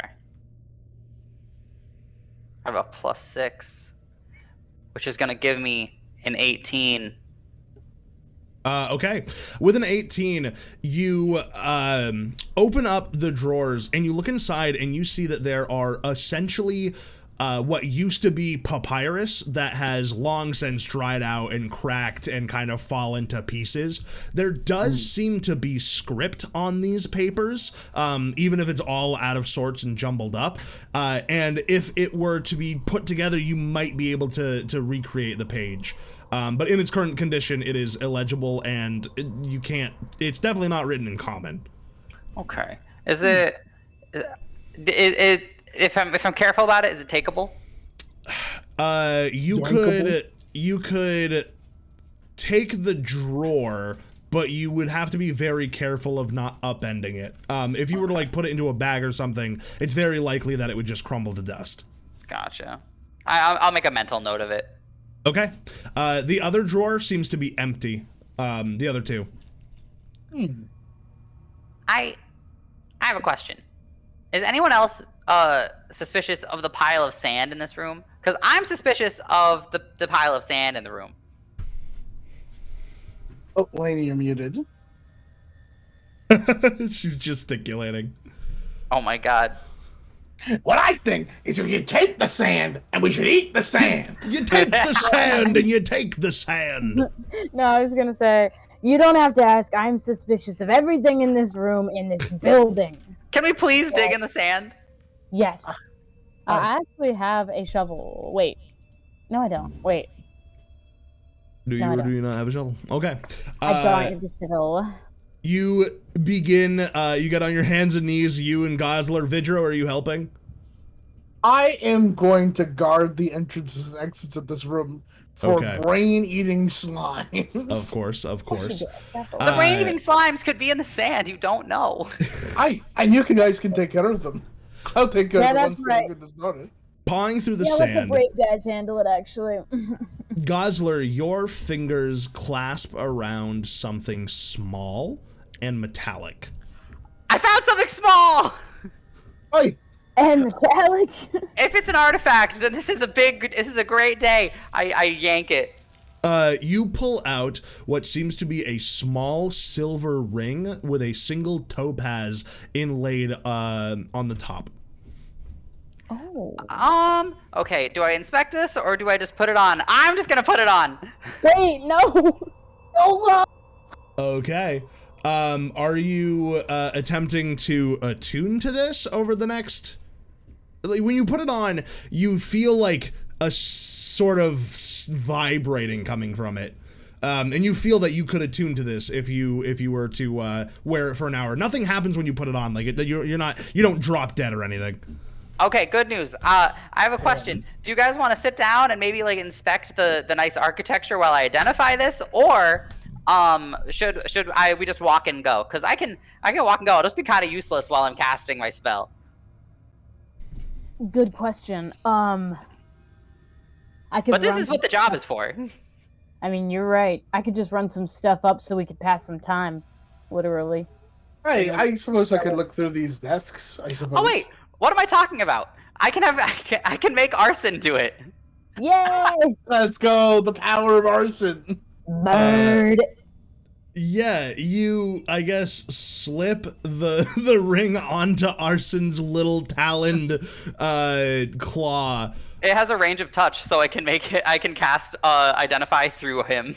Okay. You watch as Arson, for those who don't know, the summoned hawk familiar, peck at the ring on its toe, like trying to get it off, like pulling at it with its beak, and just because you have put it on it and are having it cast the spell, it just seems to not physically be able to remove it, and it kind of eyes you a little frustrated, and kind of stomps and kind of like fluffs its wings out. I put it on first. It's not dangerous. I just want to know what it does. Arson flaps up and lands back on your shoulder, gripping in with its talons. Ow! You gotta clip that thing's nails or something. No, he deserves it. It's his recompense for servitude. Deserves it. He is evil, so in case you're wondering, this is the better life for him. That's a good point. You know, you're giving employment to those who need it. Yeah, so evil. The evil birds. Evil. You have one room left. Gozzler, do you still want to check the other desk? Yeah, I do. Going through the other desk as you pull them open and paw through them, you find what appears to be a small key that has been set in you can't quite tell what metal it is. Maybe iron or copper. It's got like a weird shine to it. It's kind of hard to tell. Oh, friends, pals, my coworkers, we have found the mother lode. We have one bona fide magic item, and we have a key. Awesome. Things are turning up. This is great. And it's about the gooey guy. What item is it? I look over at Arson. Yeah. It's unclear yet. The results have not come in. Well, hopefully it's not a bad item, and then we're good. I suppose we'll know when Arson starts casting fighter balls or bursts into a ball of flame himself. No, he'll only ever be able to do it if he touches you. Good. Note to self: do not let Arson touch me, or I will die. Yeah, especially not you, Vidro. One door left. Or back the way you've came. One door left. What's behind that door? The portcullis. I'm You ready, opening dude. her I'm up? ready, dude. Oh, we're opening the portcullis. Okay. As you begin to raise the portcullis, you look down what appears to be a long, straight hallway. It goes off past your vision and seems to just go off into the dark. Oh no. Go off, King. Oh. I put my torch a little bit in there to see what I could see. More hallway. Anything new? More hallway. How many hallways are there? 2? It's a hallway. It is one hallway. You are looking down a hallway. It felt like 2 the way you described it so vividly. No, that's fair. Yeah. I'll lead the way. Yeah, Okay. everyone, stand behind Rahim.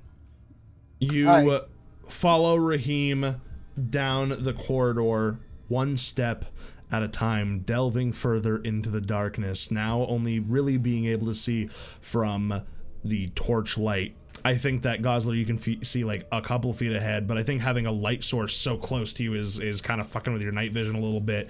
And as you descend further down into the hallway, you can begin to hear those voices now. They are no longer nigh perceptible. They kind of go from just in the background to very much in the foreground as you walk closer and closer. You've now walked down this hallway probably 200 feet, and it just keeps going. Just this massive hallway. No doors, no anything. Until you reach the end. You see the wall before you reach it, as it kind of gets bathed into the glow of your torch. You see a large cavernous hole that is opened up in the very back corner of the hallway, kind of where the floor meets the wall, has been completely dug away, and there's just a drop off and what looks to be a single hook that is attached into the floor. To the right, there's a door. You hear voices coming from behind it. Oh. We should sit down for like 7 more minutes In the hallway. while I finish identifying the ring, and then we creep on them. Okay. That went really well last time. Let's go into the hallway a little bit more. Down that way. Okay. I go creep along behind. Yeah, can everyone roll me a stealth? Yeah, right. As you kind of tiptoe back away from the door. With any It's stealth. Right. And let's check. Probably won't be very high because Like an 11. there's a door in the way, right? I mean, Yeah. it's probably nothing crazy, but I a got couple a of successes 5. would help. If I Okay. didn't have disadvantage, it would have been a little better. You have disadvantage. Yeah. Oops. What'd you get? I got 8. Damn. So I a think 5, I gave myself it. 5, 8, 11. Am I hearing that correctly? I'm very sneaky. As you are backing up, Gozzler, you don't know when he hopped off your shoulder, but you hear a terrifying as you step on one of Arson's little talons, and he kind of flicks behind you and fluffs up his wings and starts flying around you, pissed off. You hear several voices from the other room kind of quiet down and start talking in whispers. Oh. What do? You wait a heartbeat and you don't hear footsteps, you don't hear anyone come out. It's just all of the voices have quieted. Murder line. It's a thin. The hallway, I assume, is pretty thin, right? Yeah, it is 10 feet wide, so you can walk abreast. We stand behind Rahim, and they won't be able to surround us or flank us. And so as long as we point towards where they are, we will have the drop on them if they enter. If they enter our space, that is our domain. I agree. Makes sense. I can definitely hit a guy that approaches, ready my weapon and such. Like, but it doesn't sound like they're approaching at all. It sounds like they're getting ready for us to approach their borderline. Exactly. So we hope that I can finish figuring out what this ring is, because it's very interesting, and I want to know what it does. The ring is not important right now, Gozzler. There are enemies behind this door. We don't know if they're enemies or not. They could be friendly. I gotta be It's a really important ring, all right? So, I can't believe that my two coworkers can't agree on the one most important thing, which is that our artifacts matter. I agree. Thank you. As you guys bicker about the ring, can everyone but Vidro give me a perception with disadvantage? Vidro, you can roll regularly. Let's go. This is not going good. I got a 4. Oh my god! I got a 3. I got a 19. Oh, thank Vidro, God. you hear, as the two of your party members are bickering about the ring, you hear very light footsteps of, you think just one person, approach the door from the other side. I cast the message cantrip, targeting Rahim. Okay. As I whisper under my breath, they're coming. Ready yourself. Alright, I ready my weapon. Okay. You ready your weapon. You watch the door handle begin to very slowly turn, and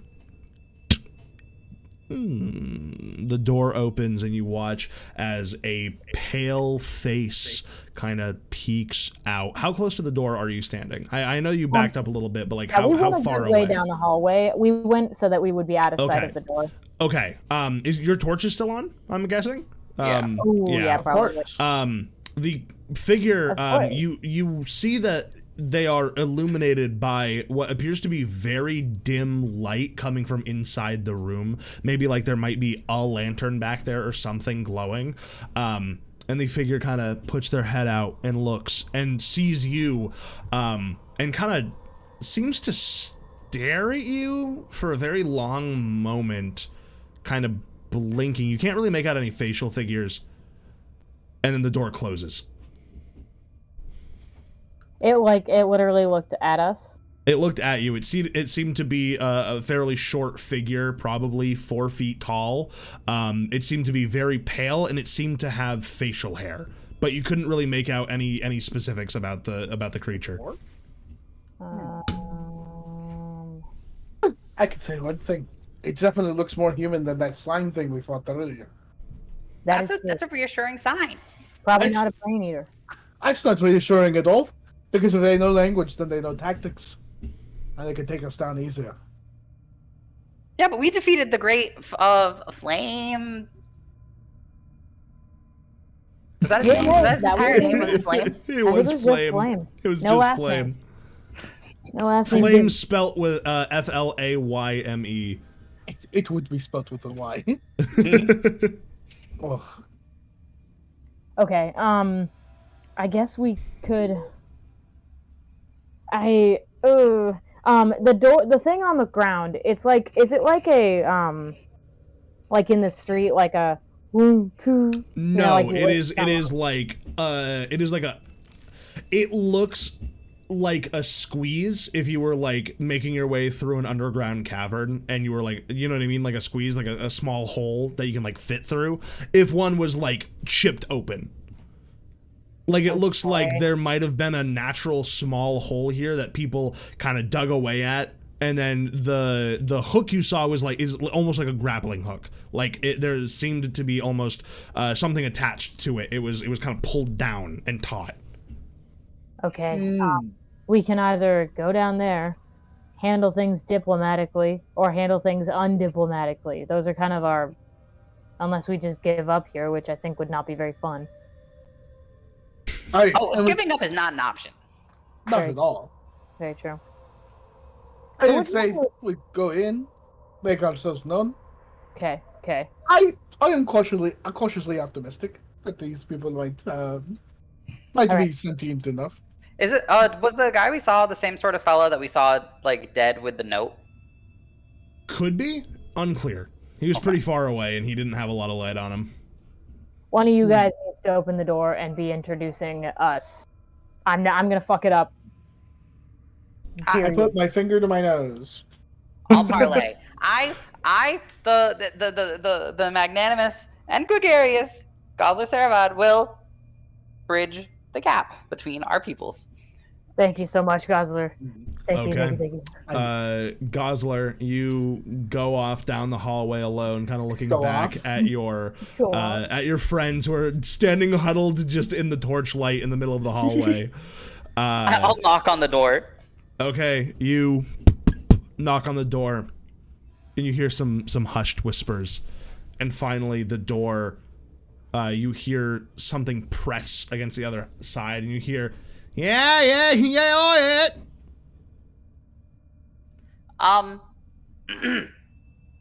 I come as an envoy from a local archaeology dig. Oh shit! Guys, it's a surface dweller. It's fine. And the door swings open and like crashes against the wall. You almost are forced to take a step back as it opens, and you see this squat figure standing squat. He's wide, but he's also little. Wearing what looks to be like chainmail with an insignia on the front of what kind of looks like flowing water, but with like sort of etchings in it that look like chunks of rock. And he this figure turns. He's got these big bushy white eyebrows and like slicked back hair. Thank you, Brock. He's wearing like a sort of cloak cape behind him, and he holds this big axe in his hands. Well then, I didn't expect to see any surface dwellers down here. I thought your kind was supposed to be taller. How tall is this fella? He's about 4 feet. He's like almost a foot taller than me. Yeah, he's kind of looking down at you. What do you want? Can't you see that we're busy? Well, this is a location of historical relevance, and we're coming basically to find various artifacts and culturally interesting objects within the ruins. And so we were hoping that it would be okay for us to pass through and do a little sweep of the area. He kind of spits a loogie on the ground and turns down to you. Guys, the anthropologists! And the other figures say something in their native tongue. You can't quite understand what they're saying. And he turns back to you. Alright, well, you're not here for a scrap then.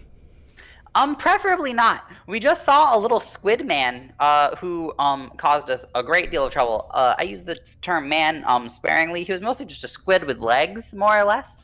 You see his eyebrows kind of raise as you say this. He's so squiddling. Where was it? He came into the sort of central chamber where we came into the place. It seemed like he came from the north. relative to this being the west. Right, okay. Yeah, that makes sense. I think we did miss a couple of them. Well, sorry if they gave you any fright. Hopefully you dealt with it, huh? And he kind of slaps you on the back as he says this. Oh, he's squished. I came here with some good squishers.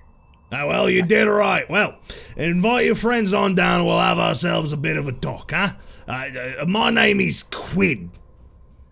Gozzler Sarabot. I'll tell the fellas and we can parlay. Sounds good. He kind of steps back into the room and crosses his arms, kind of looking at you expectantly.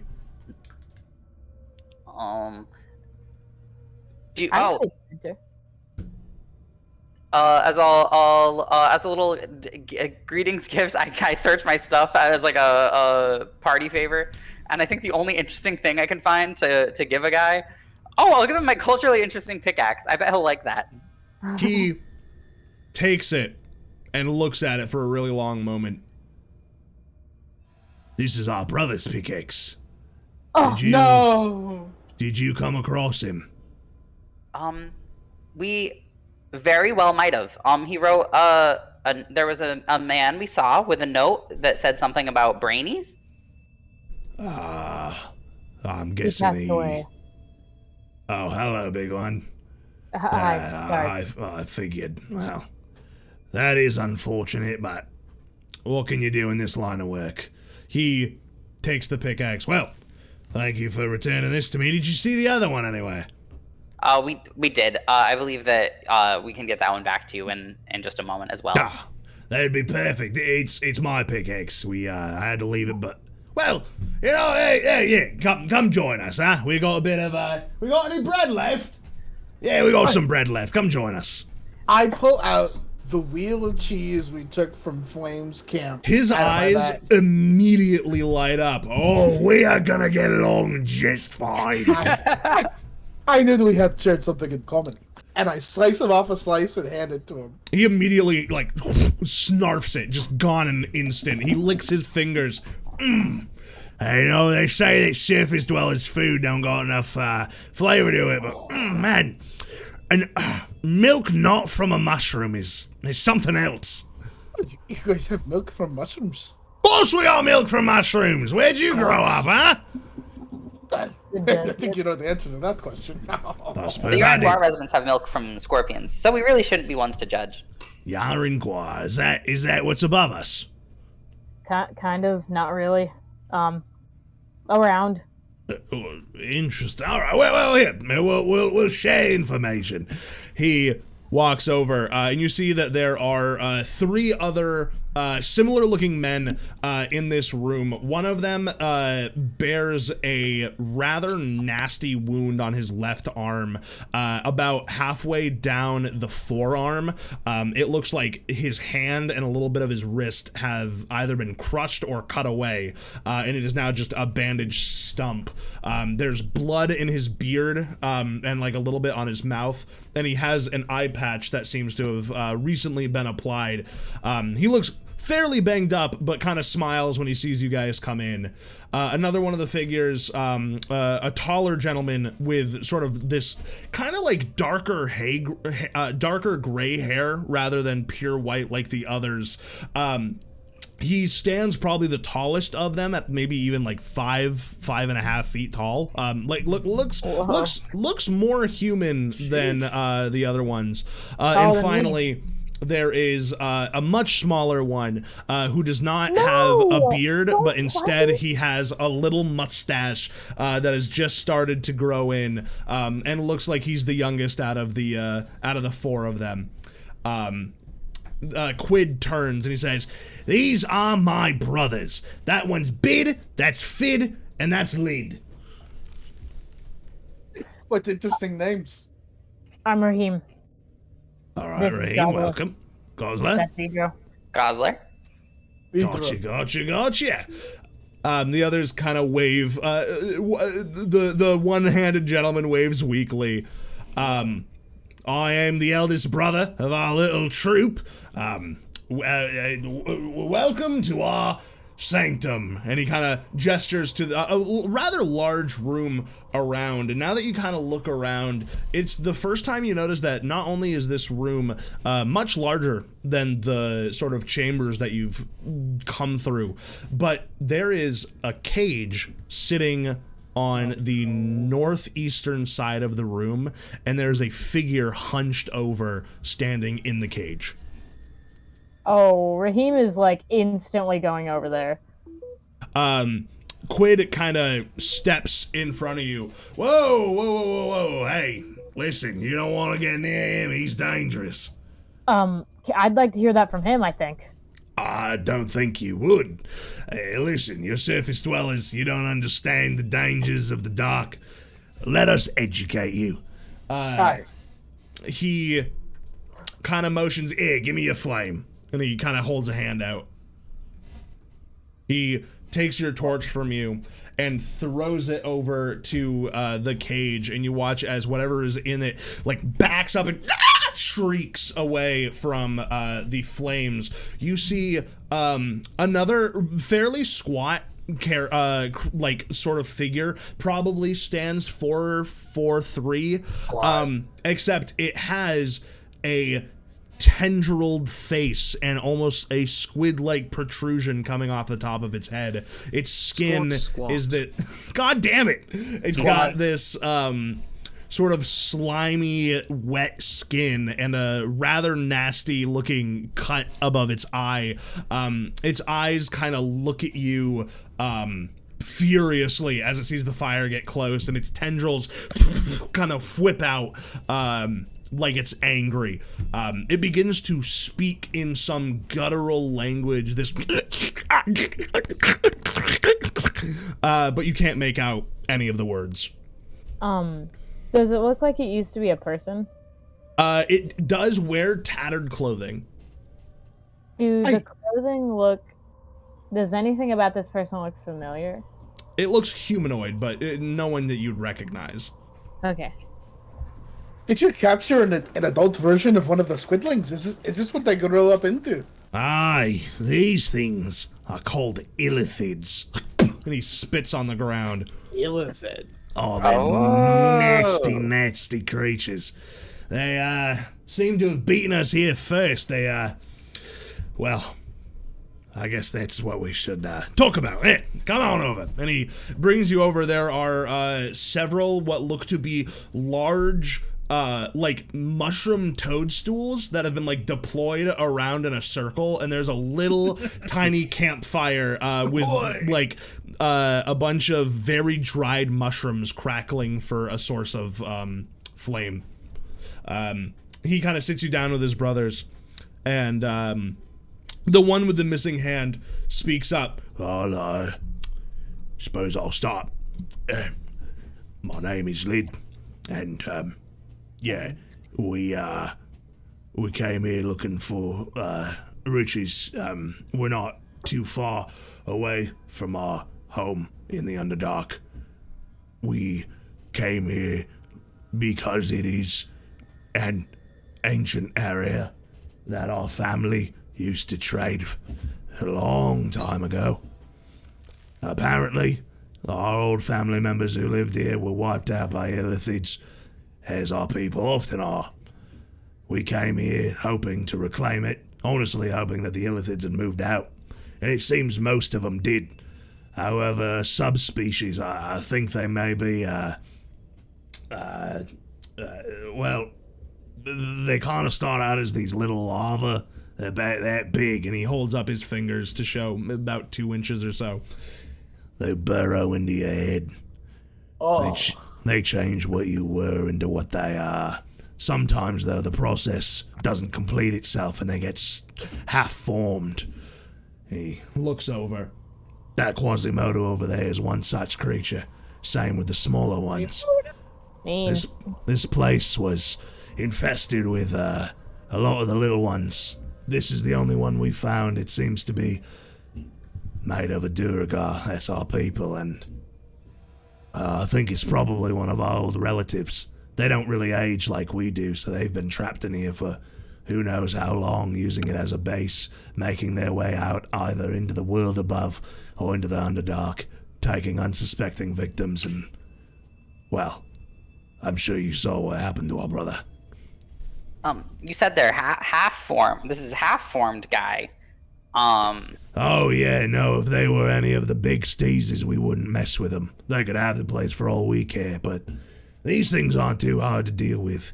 It's the fully formed ones you want to make a wide berth around. They usually are going to know you're coming before they see you, and they know what you're thinking before you can even voice it out. What? I've only heard mostly stories. Our people have not had a great relationship with the illithid kind. Have you ever seen proof of them? Oh, yeah, Reading here your and there. thoughts, or? Not me personally, but me dad's spoken of it. It's just, it seems strange. Is there any way to reverse the process once they burrow into you? No, they're as good as dead once the thing takes over completely. I'm not sure if there's a cut-off process. I've never watched it happen myself. Only seen before and what comes when they're done. Oh, God. That's terrible. Fucked up. Yeah, they're pretty nasty. Anyway, we caged that one up. We were hoping to take it back to Mesobaranzan and maybe sell it on a freak show or something, but honestly, we might just kill it. These things are pretty dangerous. I don't know if this one's capable of breeding or not, but we don't want to start no outbreak. Yeah, don't... Oh my god! Wait, no, it's dead, okay. Can you imagine? We handed that thing to the people upstairs. We climb back up. Guys, we're dead! Everyone's dead. Guys, it's the bubonic plague 2.0. Bubonic! I'm obviously very sorry for what has happened to your family and your people. Keep your condolences, we're fine. We lose family members as often as we lose lunch. How often do you lose lunch? Okay, You'd be surprised how many centipedes underground want your snacks. That's also terrible. Oh, I thought you meant throwing. Oh yeah, no, there's a big fuckers too. Oh, God. Oh no, you're talking to me Duragar about can't throw up. Oh, thank God. Yeah. I say, well, here's to losing lunch, and I slice everybody the rest of the wheel of cheese and hand it around. They are just like if you don't stop them, they just start like taking chunks of cheese and like eating it. Like they're pretty rude about it, but they also look like they are very grateful to have something that is not their usual diet. If you don't stop them, I think that they do just eat the whole cheese block. Oh, of course. They I make sure the guy with shred the into missing it. hand gets the most. Yeah, they don't speak during the entire time. They just eat. When they're done, they kind of lay back, satisfied. The youngest of them is already asleep on the floor, just purely passed out, twiddling his little mustache. Aww. The one-handed dwarf, Lid, kind of looks at you. Thank you for your hospitality. You know, most folk, I hear that we don't get along with surface dwellers too often, but you're not so bad. You as well? Well, yeah, maybe we could turn this into a bit of a business opportunity, brother. And you watch the other gentleman, the older, taller-looking one who has the sort of darker hair, and he walks forward. Oh, yeah. So listen, me and my brothers, we run a bit of a. I guess you could call it a business. We buy and sell goods. We bring them to Mesobaranzan, and we go to the market. We sell. We kind of go into old ruins like this, plunder what we can, bring it back. If this is a connection to the surface world, well, you know how much a fork made out of actual silver goes for down here. People in Mesobaranzan love surface goods. They pay top dollar for it. If you wanted to, perhaps give us a couple of, items, I might be able to kick some cash your way. Oh, okay. All right. We could discuss that. Yeah, absolutely. We don't have to do it at this exact moment, but perhaps we could draft a contract. Do you have a supervisor or something? Yeah. Propose. We have a larger corporate interest behind us. All right, that's good. Same as us. Every Duragar family has an own business, and we've been trying to land on our feet for a while. This could be a huge breakthrough for us. We actually might have an item for you to sell right now. And I take out the 50 candles that we took from Flame's ceremony. He Oh my God. takes them and looks them over, like really closely. Oh, I never seen wax like this. It was taken from a. We found it at the ceremony. Oh, I don't care where you got it. If you got it from above ground, this will definitely sell. I figured as much because it seems like you folks need a real source for light around here. Oh, no, we see in the dark, mate. I mean, we live underground. Oh, God. Really? Do you think that we just, like, walk around stumbling all the time? I just thought you had the place memorized. No. You can see in the dark, that's crazy. Yeah, I mean, I think your friend can too, and he points to Gozzler. Do you know personally any Swerfneblin? What is that? Those are the gnomish cousins that live underground. Oh, I see. Sorry. The DM doesn't do a lot of Underdark research. I do. However, I've never met an actual gnome before. I've heard of you, though. And he puts a big hand on the top of your head. Oh, this is very exciting. Well, tell you what. You guys want to set up some business relations? Take us up to your manager. Thank you. And we could work something out. I think that this could be a very fruitful and hopefully long-lived business relationship. Yeah, absolutely. You seem like fine folk. Yeah, we're all right. We want to go right now, or we're kind of on your schedule at the moment. Sure. I don't see why not. We could take them up the rope. We have a rope. You have a rope, very nice. You guys know what the rope is? Yeah, we know what rope Also, is. I had a question for you guys. What's this that lead to? The Underdark? Oh yeah, no, the Underdark is where we live. It's a bunch of caverns. This is like big, like real big, like really big. So that's very what large. that broken hole is? Yeah, no, that leads right into the passages to the Underdark. We're only I'd say a couple days away from Mesobaranzan, maybe a week. Huh. Hey, is it by foot or by By foot. I mean, if you're, yeah, I mean, you'd have to take a bullet if you want to get real fast. a bullet? Yeah, that was a joke. You don't get it, so it's fine. Oh, I just thought that was like the Underdark term for like Underdark horse. Like a train. No, they're very big, but they're. Would you they're want pretty horses? fast. How would you get a horse? He raises his eyebrows. I don't know if we I have don't one. know if horses could travel in the Underdark, but I bet we could sell them in Mesobaranzan for a hell of a penny. I don't even know if we have horses in the Ruby Sands, Gozzler.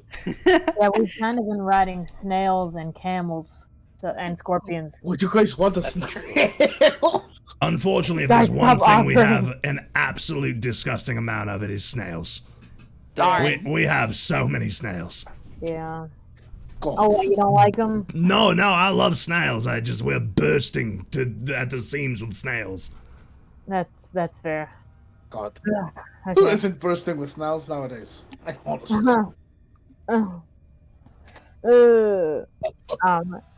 We just head right back for the rope, right?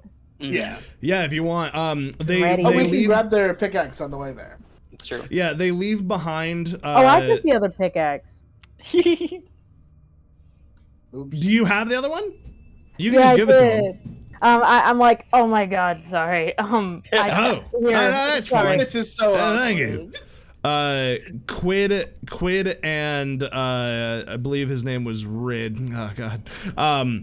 Come with you to. Shouldn't have done that. Quid and Rid follow you out of the room and leave the other two Duragar behind. The one with the severed hand and the child. And you guys head back, giving the pick back to them, and head for the rope.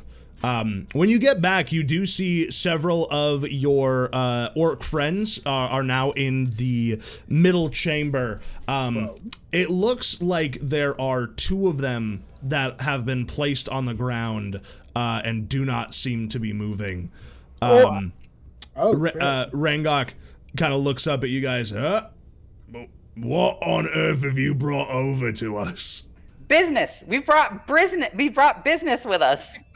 Yeah. Hello. Friends and friends. The Duragar wave their hands. Hello there. Alright.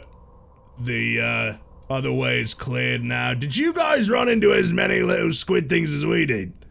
Only one. But it was We like- ran into like at least 35. It's quite so many. Oh, we ran into like 6 of them. He kind of looks at his two friends. Yeah, they jumped us. We weren't super prepared. They got him before anyone could move. It's all right. It's what they signed up for. Did they get into their brains? He kind of gives you a look, like he seems irritated. He kind of squints his eyes, and looks over at the corpses. And when you turn your eyes to them, you do see that there are large gaping holes in their heads that seem to be where they were killed. Okay. Now I feel bad for lying about killing so many. Oh. Yeah, you should feel bad, Vidro. Oh. Time and place to lie. Up, not down.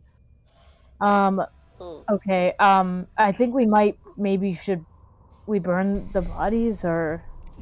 We'll give them a proper orcish funeral. Don't you worry. Okay. Just keep your eye on them. I think they can turn into morphed things.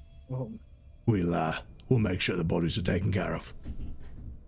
As you said that, Laney, a bunch of like spider noises came from the soundtrack. Yeah. I was. I get out of my mouth. We didn't find too much up there. We found a bedroom, and we found a couple of pots, some papers. Most of it's in pretty bad condition, though. I don't know how much the scholars are going to be able to get from this place, to be honest. Yeah, we mostly found some written on some writing and a key. A key? Mm-hmm. We didn't come across any locked doors on our side. Neither have we. Did we? Were there any doors that we left unexplored on our end? No. Okay. Yeah, neither did we. Weird. Maybe it's to someone's personal chest or something. They might have taken it with them if they ever left this place. Who knows? Oh! I pull out my book. There could most certainly be more hidden within here. Very embarrassing. I didn't bring this up as the first conversation. I got very excited about the premise of commerce. However, I pull out my book. Oh. There's apparently one could expect a plethora of hidden walls in this place. All right. Yeah, if you guys want to take another look in there, you're absolutely free to do so. However, I think me and my boys have cleared out what we're going to clear out. Any further exploration is going to be up to you. Oh, okay. Sounds good. Nice to meet you, folks. It's fine. Like I said, they sign up for it. He waves kind of lazily at the Duragar. The Duragar kind of lazily wave back. And then you watch as the orcs begin to get together. They take their dead and they bring them up the rope. And soon, do you guys just go up when they're done? I think Ow. I would be interested in scanning around with the book a bit more. It would be good, but we should probably, get our friends acquainted with the expedition master first. Yeah, that's a good idea. One of us could do that, and the other two could look for walls. I mean, it could be a really bad idea, but it could be a good idea. I think we should stay as a unit. Yeah, all right. One of us goes up with the dwarves, comes back down. Our two friends are squintified. So what are you guys planning on doing? I guess introduce them to commerce and trade first. Okay. You bring them up to, I'm guessing, do you bring them to the main tent or do you bring them to the like the scholar tent? Main tent? Yeah, like do you bring them to like Snorse? Yeah. Yeah. Okay. Dr. Edgar Snorse, the leader of the company, and the one kind of running the whole show, turns and raises his eyebrows. Snorse. Duragal? Why are there Duragal in my office? Hello there. We're the Id family, and we've got stuff, and you've got stuff, and we could trade them for money. Oh, God. Edgar Snorse's eyes light up even further. Ooh, I see. How did you come across our compatriots here? Oh, we're friends. We broke cheese. You broke cheese. We saw them in there. We talked to them. I see. Is there a connection to the Underdark? There is a very, very, very deep hole, which they have told us, they've informed us, does in fact lead to the Underdark. It's fantastic news. Well, yes, excuse my rudeness. He runs over to, like, a mahogany table that he has had brought out here, and he sets up the chairs and kind of motions for them to sit. And says, right, well, you, and he points at you, Vidro, pour them some wine. Right. Do you, yeah, you go about it? Yes, I grabbed the nearest wine I could find, and I pour myself a glass first, and then I go around to everybody else. Yeah, it's like really fancy wine from a cabinet that he points to. And he kind of eyes you when you start drinking your own cup, but like doesn't say anything to sound off-putting. And kind of points to the Duragar's spots at the table. Right away. And I poured them each a glass, making sure Mr. Missing Hand gets the most. Because he needs to recover. This is reverse ableism. He's like, that's good. No, that's good. You don't have to keep filling. That's enough wine. Thank you. It'll help with the pain. Take this. I grab a second smaller glass and give it to him and I continue going around. I mean, I won't say no to wine, but it seems a little much. You need it. He downs the smaller glass. All right, well, off with you. We'll talk rewards and relics and whatnot later. Clearly, I have a business meeting to attend to.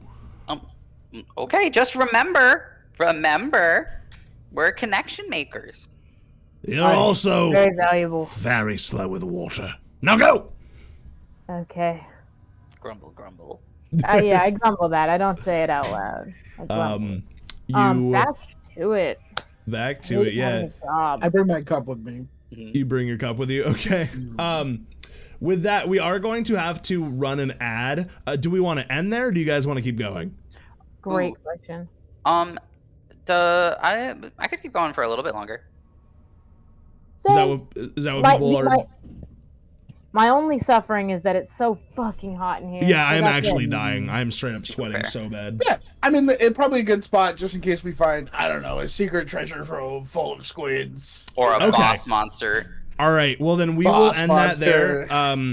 Because something tells me you're going to find an area you can explore. So we will with a key that we found some sort of key and some sort of ability to open a hidden door. That doesn't sound like me at all.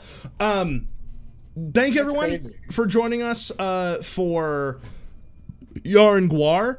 The stream is going to keep going once these freaks are out of here. I'm going to play RuneScape tonight for a little while and just chill. Is there anything that you guys would like to say to the chat or to the YouTube before we go? This is going to be the first one actually uploaded onto the channel. I have one more D&D related question. Yes. Did my identify pop? Yes, Oh, yeah. I will give that to you before we go. Okay. Arson whispers some strange cawing noise into your ear, which translates to, "This is a ring of jumping.